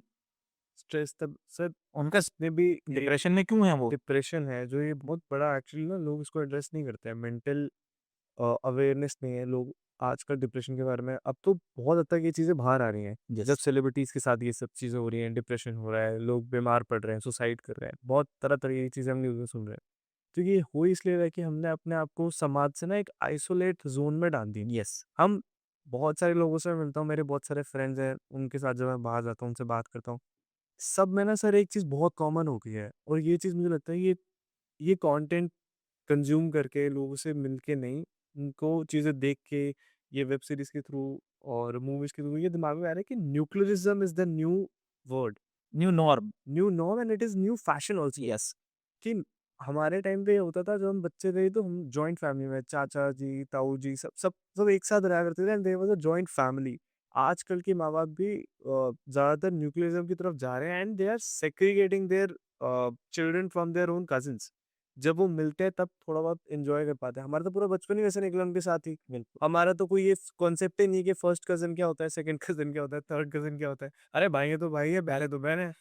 हमारे को ये पढ़ाया गया था, ये सिखाया गया था, ये परोसा भी गया था बिल्कुल, कि आने वाले टाइम में भाई तुम्हें भी ये करना है। तुम्हें भी ये जो मान-मर्यादा है, जो हमारे यहाँ पे परंपराएँ हैं, जो चीज़ें होती हैं, तुम्हें भी ये चीज़ें लेगेसी फॉरवर्ड करनी है। तो ये उनके दिमाग में है ही नहीं। अब उनको ये जब तुमने अकेला ही छोड़ दिया है, जब वो न्यूक्लियरिज़्म की तरफ जा ही रहे हैं, उनको कोई मतलब नहीं है पापा क्या करते हैं, मम्मी क्या करती हैं। हमारे पास इतने पैसे आ रहे हैं, बैंक बैलेंस में पैसा है, चलाने को गाड़ी है, घूमने को तरीके हैं और लड़कियाँ हैं, जो भी चीज़ें हैं it is good. I am not denying the fact it is not good for your health. It is good जो अच्छी चीज़ें हैं तुम लाइफ में करो। बट जो आपकी मेरे को बहुत बढ़िया पॉइंट लगा मेरे को वो चीज़ हाइलाइट भी करनी है कि हर चीज़ को ऐसे पर्सीव करो कि तुम उसके कॉन्सिक्वेंसेस भी देख पाओ। यस, अगर मैं कल को अगर कोई रिस्पॉन्सिबिलिटी ले रहा हूँ, I should own it. Yes, अगर मैं उसको ओन कर रहा हूँ ना, तो मैं उसके प्रोस भी देख पाऊँगा और कॉल्स भी, और मैं उसके कॉन्स भी देख पाऊँगा। यस, अगर मैं सिर्फ़ ये चीज़ इसलिए कर रहा हूँ, क्योंकि मैं मेरी वाहवाही हो और मैं फ़ेम चल जाए और मैं पॉपुलर हो जाऊँ, नो, तो फिर तुम्हें नहीं पता यार फ़ेम विराट कोहली हैं, विराट कोहली सर हैं, मैं बहुत मानता हूँ उनको, आइडल हैं वो भी। यार वो इतने फ़ेमस हैं, आप ये सोचो कि उनको अपनी नॉर्मल लाइफ़स्टाइल रहने के लिए लंदन में रहना पड़ता है। Yes, this is what I am saying. This is the biggest drawback of being popular and being आप एक फेमस। केज में आप सोचिए ना, आप जैसे यूजुअली पीपल सेज कि मतलब बिल्कुल ठीक कहा और ये एक थॉट प्रोसेस भी है। आप पहले इस बात को ऐसे समझो कि मैं अक्सर लोगों को बोलता हूँ तो एक बहुत प्यारी-सी आई थिंक एक बुक थी एंड मुझे थोड़ा नाम सा नहीं ध्यान आ रहा। उसमें बड़ी अच्छी बात की, मुझे वो वर्ड हमेशा याद रहता है। तो देयर वाज़ अ लेडी जिसके पास में बहुत पैसा होता, बहुत पैसा मतलब अथाह पैसा होता है उसके पास में। तो एक पर्सन होता है वो क्या करता है ये 4-5 लोगों को किडनैप कर लेता है अच्छा, और किडनैप करके वो उनसे पूछता है, जैसे उस लेडी से जब पूछता है कि what you do with your money? वो लेडी बड़ी इंटेलिजेंट होती है और वो सोच समझ के उसे जवाब देती है।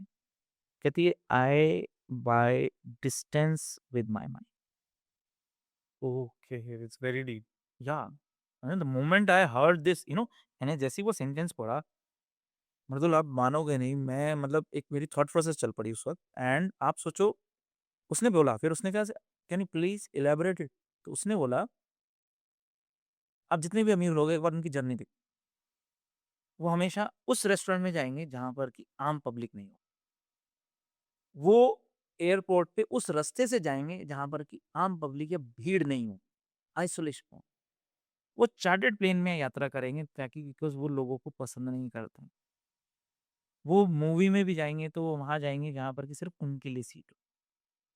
They want reserve table for them in every restaurant, और वो भी टॉप क्लास 7 स्टार रेस्टोरेंट होगा, वहां नहीं जंप सीट। तो एक्चुअली जो रिच पीपल हैं, they buy distance with their money. वो बच्चे को स्कूल में वहां पढ़ाएंगे जिसकी फीस महीने की 10 लाख हो, ताकि गरीब का बच्चा वहां ना आ सके। वो गाड़ी ऐसी लेंगे जिसके बारे में कोई सोच ना सके। अमीर आदमी क्या कहता है, this is my watch, you know in the whole world we have only 2 watches. मतलब वो शेयर नहीं करना चाहते। वो गाड़ी वो लेना चाहेंगे जो वर्ल्ड में सिर्फ गिनी चुनी है। तो मनी ने आपको लिबर्टी दी या आपको सोने के केज में बंद करके रख दिया? Just give a thought to it. आप अगर अमीर हैं तो आप ज्यादा खुश हैं या मैं ज्यादा खुश हूँ? मैं कहीं पर भी जा सकता हूँ। I have the liberty to go in 7 star hotel also. I have the liberty to eat chola kulcha on the road side street. रेडी पे भी जाके खा सकते हैं आप। मैं रेडी पे खाते हुए मुझे कोई इशू नहीं। मैं सदर बाजार की भीड़, कल ही सेक्टर 14 गया था गुड़गांव में अपने। सेक्टर 14 की मार्केट और सदर बाजार की मार्केट में आपको पता है कि कंधे से कंधा है, भीड़ बहुत ही हुई। तो मुझे कतई भी मेरी बच्ची को वो समझाने में नहीं आया कि मैंने कहा बेटा ठीक है, तो आज 3,000 की टी शर्ट पहन रही है ना, आज इस 150 वाली को भी पहन के देखे। मतलब बच्चे को आप ये क्या समझा रहे हो कि आपको हमेशा सिर्फ 10,000 का जूता खरीदना है? क्या दिक्कत है अगर 400 रुपए का जूता भी पहन लिया तो आपने, यानी being a mother and father, being a parent, आपने अपने बच्चे को क्या वैल्यूज दी हैं, ये मैटर कर। अब जो बात आ रही है कि न्यूक्लियर फैमिलीज की, अब आप देखो ना, ये बच्चे कह रहे हैं they have the anxiety, they have the stress level, इनका इमोशनल क्वेश्चन बिगड़ा हुआ है, बिहेवियरल इश्यूज हैं इनके साथ में, डाइवोर्स, ये जल्दी से किसी के, इनमें एक्सेप्टेंस ही नहीं है। एक्सेप्टेंस। आप ये देखो ना, ये किसी के साथ लिविंग में रहते हैं, उसके बाद में ये उसी को ही एक्सेप्ट नहीं कर पा रहे हैं। जबकि हमारे फादर एंड मदर, आप देखो ना, हम उनकी सिल्वर जुबली बनाते हैं, फिर गोल्डन जुबली बनाते हैं, फिर डायमंड जुबली बनाते हैं। इनकी तो कोई जुबली नहीं बनती। इनकी तो कोई जुबली ही नहीं बनती यार मर्दुल। तो ये तो आप सोचो ना, इसलिए मैं कहता हूँ बच्चों को, बेटा आइसोलेशन से मत रहो। Human being are social animal, live with the people. लोगों के साथ रहो, उनके साथ घुलो मिलो। मैं स्पोर्ट्स की बात क्यों करता हूँ कि बच्चे को खेलना चाहिए, टीम गेम पक्का खेल। अब फुटबॉल खेलता है बच्चा, सोचो ना, एक ही टाइम पे 22 लोगों के साथ में वो अटैच होता है। बहुत सच सारी में। चीज़ सीख रहा है, टीम वर्क हो क्या गया, टीम वर्क सीख कोऑर्डिनेशन रहा हो है, गया। सारा कोऑर्डिनेशन सीख रहा है, इसे लोगों को एक्सेप्ट करना सीख रहा है, सबसे बड़ी बात। तो जब हमने अपने बच्चे को ये जो चीज सिखाई ना, मैं कह रहा हूँ, आप आज के बच्चों को सिर्फ ये कह दो, बेटा ये कुछ नहीं है कि आप कहते हो we want space, we want space. अरे भैया स्पेस में जाओ ना फिर, you are on the earth, so enjoy the life on the earth. Earth पे कंजेशन है, पॉपुलेशन है, इस पॉपुलेशन को एंजॉय करो। अरे इस मोमेंट को जी लो। खाली तो हमारा पूरा यूनिवर्स खाली पड़ा है। तुम कहो तो हम तुम्हें एक दिन गोवा आता है। मून पे ही छोड़ दें। देख लो जाके। अगर मून पे घंटे में बस बोर हो जाओगे। Have your complete space. हाँ, there are so much of space you have. आज क्या होता है, नो आई नीड स्पेस, फिर वो वाइफ जिससे गलती से शादी हो जाएगी, फिर वो गलती से, अच्छा वो फिर उसके बाद क्या होगा, no I don't want children. आप ये सोचो ना कैसा समाज होता जा रहा है, जो हमारी being human being, being a species, जो हमारी रिस्पॉन्सिबिलिटीज हैं, हम उसे नहीं निभा रहे। हम ये चाहते हैं कि एक फुल स्टॉप लग जाए, आगे आने वाली जनरेशन ही ना आए। You want the death of this earth. What do you think, sir? How it is emerging and how it is exploiting mind of youth कि आगे जाके आपको अपनी जनरेशन ही आगे नहीं बढ़ानी है. And that is a very predominant statement to say and state also कि this is my choice. अब देखो, अब इसमें You now, cannot force me. हाँ, अभी क्या हो गया है, ultimately you are a social animal. आपकी स्पीसीज ऐसी है। आपकी अपनी चॉइस कैसे हो सकती है? आपकी अपनी चॉइस कैसे हो सकती है? हाउ कैन यू से दिस इज माई चॉइस? आपको अपने मम्मी-पापा की बात माननी पड़ेगी। उन्होंने पाला पोसा है आप पे। अगर एक माँ-बाप अपने बच्चे को 18 साल तक पालते-पोसते हैं, उस दिन की वो सारा का सारा खर्चा जोड़ लें, तो 18 से 20 करोड़ का होता है। और मैं तो कहता हूँ माँ-बाप को, ये जो बच्चे आकर के 18 साल बाद बोलते हैं कि now my choice, my right, I am adult now, I can do anything. कहते भाई you can do anything. Just pay my 20 crore rupees to me and then go ahead with yours. ये अब तक 18 साल तक हमने अपनी चॉइसेस खत्म करी। जब मैं सोना चाहता था, उस वक़्त तूने मुझे सोने नहीं दिया। 2 साल का बच्चा, मैंने अपने बच्चे को पाला है, मैं सोना चाहता हूँ, मेरे बच्चे ने मुझे सोने नहीं दिया। मेरी चॉइस कहाँ चली गई? ये तो बहुत छोटा एग्जांपल है। नहीं, नहीं, या मैं तो एक मतलब हाँ, बिल्कुल बहुत मैं लाइक एक जनरल चीज़ समझाना चाह रहा हूँ ताकि लोगों को समझ में आए, सो दैट कि हमारी इस पॉडकास्ट का कुछ तो बेनिफिट मिले। अरे मैं कह रहा हूँ पहले थॉट प्रोसेस को चेंज करके देखो। आप पहले सोचने का नज़रिया बदलो। आपकी मम्मी अपनी चॉइस का खाना बना के खाना चाहती थी, लेकिन उसने आपकी चॉइस का खाना बना कर के खाया, just to satisfy you. Just to satisfy you. Now you are saying at 18 year or 20 year or 21-year old, now you are saying my choice, my space. How can it be? You are living in a social society. इसमें आपकी choice कैसे हो गई? इसका मतलब कल को आपकी चॉइस होगी कि मैं न्यूक्लियर बटन दबा दूं because this is my choice. Kim Jong जो है वो किसी दिन क्यों नहीं माय चॉइस का बटन दबा देता? यूएसए क्यों नहीं न्यूक्लियर वॉर कर देता? रशिया चाहता तो यूक्रेन के ऊपर इतने सारे उसके पास में न्यूक्लियर बॉम्ब है, पुतिन एक दिन भी बोल देता my choice, my right, doom, कुरियार्थ doom. No, this is not the way. You have the responsibilities on you. आप जब जन्म लेते हो, आपकी अकाउंटेबिलिटी है, आपकी रिस्पॉन्सिबिलिटीज हैं, आप उसे भाग नहीं सकते। आपको इस समाज ने बहुत कुछ दिया है, आपको वो रिटर्न करना पड़ेगा। आप ऐसे ही सब कुछ लेते रहोगे एंड नॉट रिवर्टिंग थिंग्स, तो बैलेंस बिगड़ जाएगा। यूनिवर्स तो कभी भी बैलेंस नहीं बिगाड़ना चाहता। तो आपकी अगर थॉट प्रोसेस है कि आप आगे जा करके बच्चे जन्म नहीं देना चाहोगे, तो आप देखो तो सही कर क्या रहे हो। आज एक बच्चा है, कितने रिश्ते खत्म हो गए। किसी के सिर्फ एक लड़का है, उस लड़के की आगे वाली जनरेशन में बुआ ही नहीं है, रिश्ता ही नहीं है। कहाँ से लाएंगे? मासी के रिश्ते खत्म हो गए, बुआ के रिश्ते खत्म हो गए, मामा के रिश्ते खत्म होते जा रहे हैं, रिश्ते खत्म होते जा रहे हैं। अच्छा, रिश्ते के साथ साथ अब वो दोनों क्या डिसाइड करते हैं कि अब हम ना आगे बच्चा नहीं करेंगे। तो क्या हो गया, वो पूरा जनरेशन ही खत्म। अब एक ही टाइम पर सारा का सारा वर्ल्ड ये सोच ले कि आगे नेक्स्ट जनरेशन हमने पैदा ही नहीं करनी। और एक और कॉन्सेप्ट है सर इसमें, अगर आपको शायद मैं बताऊं, थोड़ा सा add sort disturb on this part. लोग इसको ट्रीट कर रहे हैं, they would rather have a pet instead of a child. अच्छा चलो, इस पर मतलब हमारी तो सोसाइटी में डेली का द्वंद है इस पे। मैं इस पे एक छोटी सी बात समझाने की कोशिश हाउ करूँ। डू यू, आई थिंक आप ये जो स्टेटमेंट मैंने बोला इससे आप बहुत अनकंफर्टेबल हो। नहीं, how do you perceive it कि क्या ये नहीं, नहीं, इसको इसको देखने का मेरा नज़रिया थोड़ा डिफरेंट है। देखो, संतान में और पेट में डिफरेंस होता है। हम्म, अगर ह्यूमन सिविलाइजेशन जिस वक़्त आगे बढ़ रही थी, उस वक़्त सारे के सारे, हम मानते हैं डॉग हमारा सबसे पहला पेट था? था। उसके बाद हमने कैट्स को, बफ़ेलो को, काऊ को, इन सबको हमने एज़ ए पेट अपने पास रखा। उनसे हमारा लगाव होना बिल्कुल एक ह्यूमन नेचर के एक्सेप्टेबल ज़ोन पर है, कोई इसमें इश्यू भी नहीं। बट मेरा सबसे फिर वही सवाल है कि दे आर सेइंग कि उनके पास में एक पेट हो। अब एक डॉग की लाइफ़ जो है 15 टू 20 इयर्स होती है। अब मैंने डिफरेंट स्टोरीज़ या डिफरेंट इंसिडेंसेस पढ़े हैं जहाँ पर कि ये डॉग 20 साल बाद में उसकी डेथ हो जाती है। जो हस्बैंड एंड वाइफ एक पेट को एज़ ए सन और एज़ अ डॉटर उसको ट्रीट करके पाल रहे थे, वो इमोशनल कोमा में चले जाते, डिप्रेशन में चले जाता, और उस डिप्रेशन से निकालने के लिए मतलब चाहे कुछ भी करें वो नहीं निकल पाते, बहुत बार तो ऐसा देखा गया। तो मेरा अपना एक थॉट प्रोसेस है कि पहले तो ये हमें ये समझना होगा कि आपके पास में आपकी जो स्पीसीज़ है, यानी आप एज़ अ ह्यूमन बीइंग यहाँ इस अर्थ पर हैं। सो इफ यू वांट कि नहीं, हमें ह्यूमन बीइंग को लास्ट एंड पर लाना है और उसे खत्म कर देना है, तो उसके लिए you are doing everything in a right direction. जैसे मैं अक्सर कहता हूँ कि ह्यूमन बीइंग एक्चुअल में भस्मासुर है जिसने इस अर्थ को डिस्ट्रॉय करना है।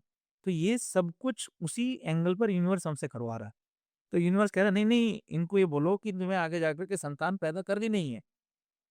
ओके, इनको बोलो कि नहीं नहीं, तुम एक काम करो कि पेट को ही अपना बेटा और बेटी मान लो। There is nothing wrong in that. लोग ऐसे भी हैं जो अ, वृक्षों को अपनी संतान मानते हैं, उनको सेवा करते हैं, उनके साथ उनके बहुत प्यारे संबंध, उनसे बात करते हैं। There is nothing wrong in that, but there is a social responsibility on you also, so that कि आपकी जो स्पीसीज है ये भी एग्जिस्ट कर सके। तो को एग्जिस्टेंस की बात करनी चाहिए ना, इंडिविजुअल एग्जिस्टेंस की बात क्यों कर रहे हो? मतलब मैं इधर और में क्यों जा रहा हूँ? और अगर तुम कर भी रहे हो तो इंडिविजुअली भी करो, बट इसके साथ साथ तुम सोशल और मॉरल रिस्पॉन्सिबिलिटी पे भी ध्यान दो, यस, अब आप क्योंकि दोनों एस्पेक्ट्स हैं। देखिए, आप ये देखिए ना, कई बार हमारे साथ क्या सिचुएशन आती है, बहुत सारे ऐसे इंसिडेंसेस हैं जहाँ पर कि एनिमल लवर और जो लोग जिसके अगेंस्ट हैं, उनमें फाइट्स होती हैं। बट आप एक सोचिएगा कि उसको आपने ह्यूमन नहीं कहा है, वो एनिमल ही है और वो कार्निवोरस है, उसके टीथ हैं। तो बेसिकली नेचर ने उसको डिज़ाइन किया है टू किल, तो वो एक मशीन है। ये मशीन ऐसी ही बनाई गई नेचर ने, जो आपको शेर से बचाती थी। देखिए ना, अगर आपके पास में डॉग था, तो वो क्या करता था कि टाइगर से या लायन से भिड़ जाता था, क्योंकि उसका कार्निवोरस नेचर था। तो वो भिड़ जाता था, तो वो आपके प्रोटेक्शन के लिए था। तो वो आपने उसको एक उपाधि दे दी, आपने उसको अपनी स्पीशीज़ में इन्वॉल्व कर, तो वो तो हो नहीं सकता। आपने भले ही उसको ह्यूमन बीइंग जैसे कपड़े पहनाने शुरू कर दिए, उसको थोड़ा बहुत उठना-बैठना सिखा दिया, लेकिन वो प्रॉपर ह्यूमन बीइंग में तो इवॉल्व हो ही नहीं सकता। आप उसका लाइफ स्पैन नहीं बढ़ा सकते, आप उसको ह्यूमन की तरह बोलना नहीं सिखा सकते। ठीक है, इमोशंस हैं, बट हम इसको कॉन्ट्राडिक्टरी ना ले जाकर के हम ये कह रहे हैं, वो फैमिली, वो फ्यूचर फैमिली कितनी अच्छी होगी, जिसमें कि दादा-दादी भी हों, जिसमें कि मम्मी-पापा भी हों, जिसमें भाई-बहन भी हों, जिसमें कि डॉग भी हो या कैट भी। तो मैं कहता हूँ एक कंप्लीट फैमिली की बात करें तो ज़्यादा अच्छा है, instead of talking about nuclear और आइसोलेटेड फैमिलीज़। आइसोलेटेड तो फैमिली थोड़ी ना हुई वो। आइसोलेशन हो गया वो वो। तो आइसोलेशन हो गया, और आइसोलेशन में होंगे तो आपके उसके कॉन्सिक्वेंसेस देखो। आपको डिप्रेशन रहेगा, स्ट्रेस लेवल हाई रहेगा, एंग्जायटी होगी, आप सोशली डिस्कनेक्ट हो जाओगे, लोग आपको एक्सेप्ट नहीं करेंगे। तो why you are doing those things जो कि नॉर्म्स में आप बना लोगे इसे नॉर्म, लेकिन उसके बाद में आप आइसोलेशन में रहो। मेरा अपना मानना है कि हमें आने वाले टाइम में, जब मैं इसीलिए कह रहा हूँ कि इफ आई एम सेइंग कि हम 2047 में एक विकसित भारत की बात कर रहे हैं, तो विकसित भारत में सबसे पहले तो समाज को विकसित होना पड़ेगा। सबसे पहले तो परिवार को विकसित होना पड़ेगा। विचारधारा को। विचारधारा को बदलना पड़ेगा। हमारी संस्कृति क्या कहती है? हमारी संस्कृति कहती है कि हम इस धरा पर हैं, हमें पंच तत्व की हमेशा से रिस्पेक्ट करनी है। हम अपने परिवार को, मैंने पहले भी शुरुआत में ये कहा था कि we have to respect all and accept all.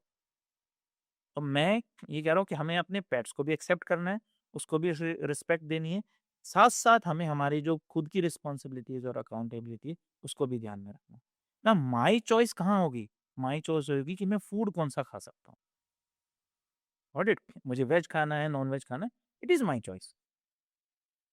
खाना खाना है, खाना नहीं खाना, that is not the choice. भाई खाना नहीं खाओगे, स्टारवेशन की वजह से आप मर जाओगे। How can it be a choice? This is not it. So आपको ये पहले डिसाइड करना होगा कि आपकी चॉइस कहाँ रह सकती है। जैसे मैं अक्सर अपने बच्चों को भी समझाता हूँ कि आप एनवायरनमेंट देखिए। आप उसके हिसाब से आप अपनी ड्रेसिंग सेंस में, नहीं तो आप हमेशा मज़ाक का पात्र बने रहेंगे। Now there is a area जहाँ पर कि आपको लगता है कि यहाँ पर हम बड़े बुजुर्गों के साथ में हैं, सो आपकी ड्रेसिंग सेंस बड़े बुजुर्गों के जैसे जैसे होंगी। जब आप अपने यूथ में अपने दोस्तों के साथ में, तो आपका आपका ड्रेसिंग सेंस वैसा होना चाहिए। जहाँ आप खेल रहे कूद रहे हो, वहाँ पर आपका ड्रेसिंग सेंस वैसा होना चाहिए। अब आप समझिएगा, मैं आपको एक छोटा सा एग्जांपल देता हूँ। ओलंपिक में जो जिम्नास्ट होती है, उसकी जो ड्रेस होती है, वो ड्रेस हम सबको रिस्पेक्टफुल तरीके से एक्सेप्टेबल है। हम्म। लेकिन वही ड्रेस अगर नॉर्मल कम्युनिटी में पहन ली जाए किसी के लेडी के द्वारा, तो क्या वो एक्सेप्टेबल है?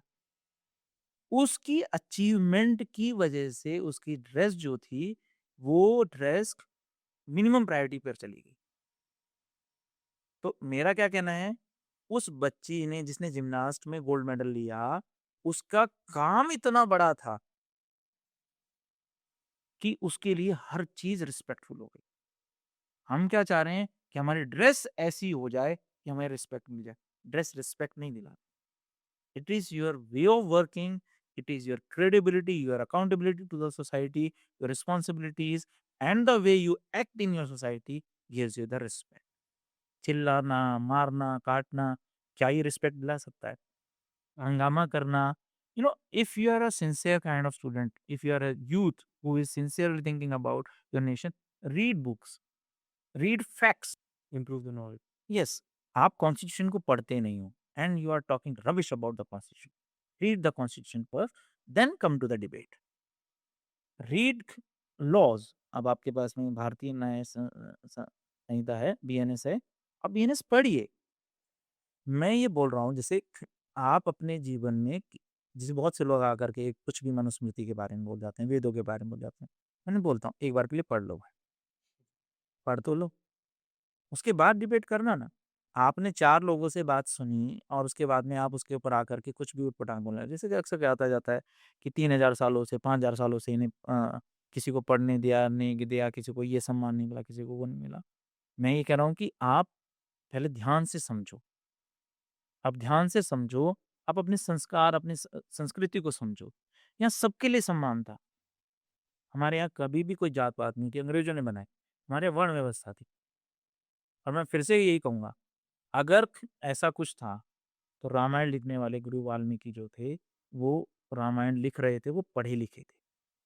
और मैं फिर से कहूँगा, कर्ण जब परशुराम जी के पास में, गुरु परशुराम के पास में गया था, उसने डिक्लेयर किया था कि मैं सूद पुत्र हूँ. गुरु परशुराम ने उनको श्राप तब दिया जब वो बिच्छू ने काट गया और वो दर्द को सहन कर गए. बोला तू सूद पुत्र नहीं हो सकता, तू क्षत्रिय है, तूने मेरे को गलत इन्फॉर्मेशन दी है, इसलिए उनको श्राप दिया था. तो जो लोग भी आकर के भ्रम पैदा कर रहे हैं, मैं तो सिर्फ यही कहूंगा, देखो है तो वो भी भारतीय, लेकिन वो एक ऐसी राह पर जा रहे हैं जहां पर कि वो, जैसे मैंने कहा ना कि नेगेटिविटी में ताकत बहुत होती है और ये बहुत तेजी से फैलती है. ये स्प्रेड बहुत तेजी से होती है. जैसे बीमारी है कोई भी, तो बीमारी क्या होती है, बहुत तेजी से स्प्रेड होती है. जैसे आपको अब ये कोरोना था, ये स्प्रेड बहुत तेजी से हुआ. तो ऐसे ही इंटेलेक्चुअल टेररिज्म, तो हमें इसको रोकना होगा. एंड होप सो लाइफ में हम इसको रोक भी पाएंगे, एंड मेरा पूर्ण विश्वास है. सो दिस वाज इट, और ये थी हमारी आज की कॉन्वर्सेशन विद परम sir, and it was a great conversation. हमने बहुत सारे एस्पेक्ट्स के बारे में बात करी, बहुत सारी चीज़ों के बारे में बात करी, बहुत सारे सोसाइटल जो इश्यूज हैं उनके बारे में बात करी, और कैसे उन इश्यूज को आप इराडिकेट कर सकते हो बिल्कुल सरफेस लेवल पे जाके. तो ये पूरा कॉन्वर्सेशन आप एंजॉय करे हो. कोई भी पार्ट आपको अच्छा लगा हो तो प्लीज़ कमेंट में वहाँ पे लिखो, हमें बताओ कि ये पार्ट में सबसे ज़्यादा मज़ा आया. और इसी मैसेज के साथ हम नेक्स्ट पॉडकास्ट में मिलेंगे, and we will see you. Thank you so much guys for entertaining us, and absolutely okay, bye bye.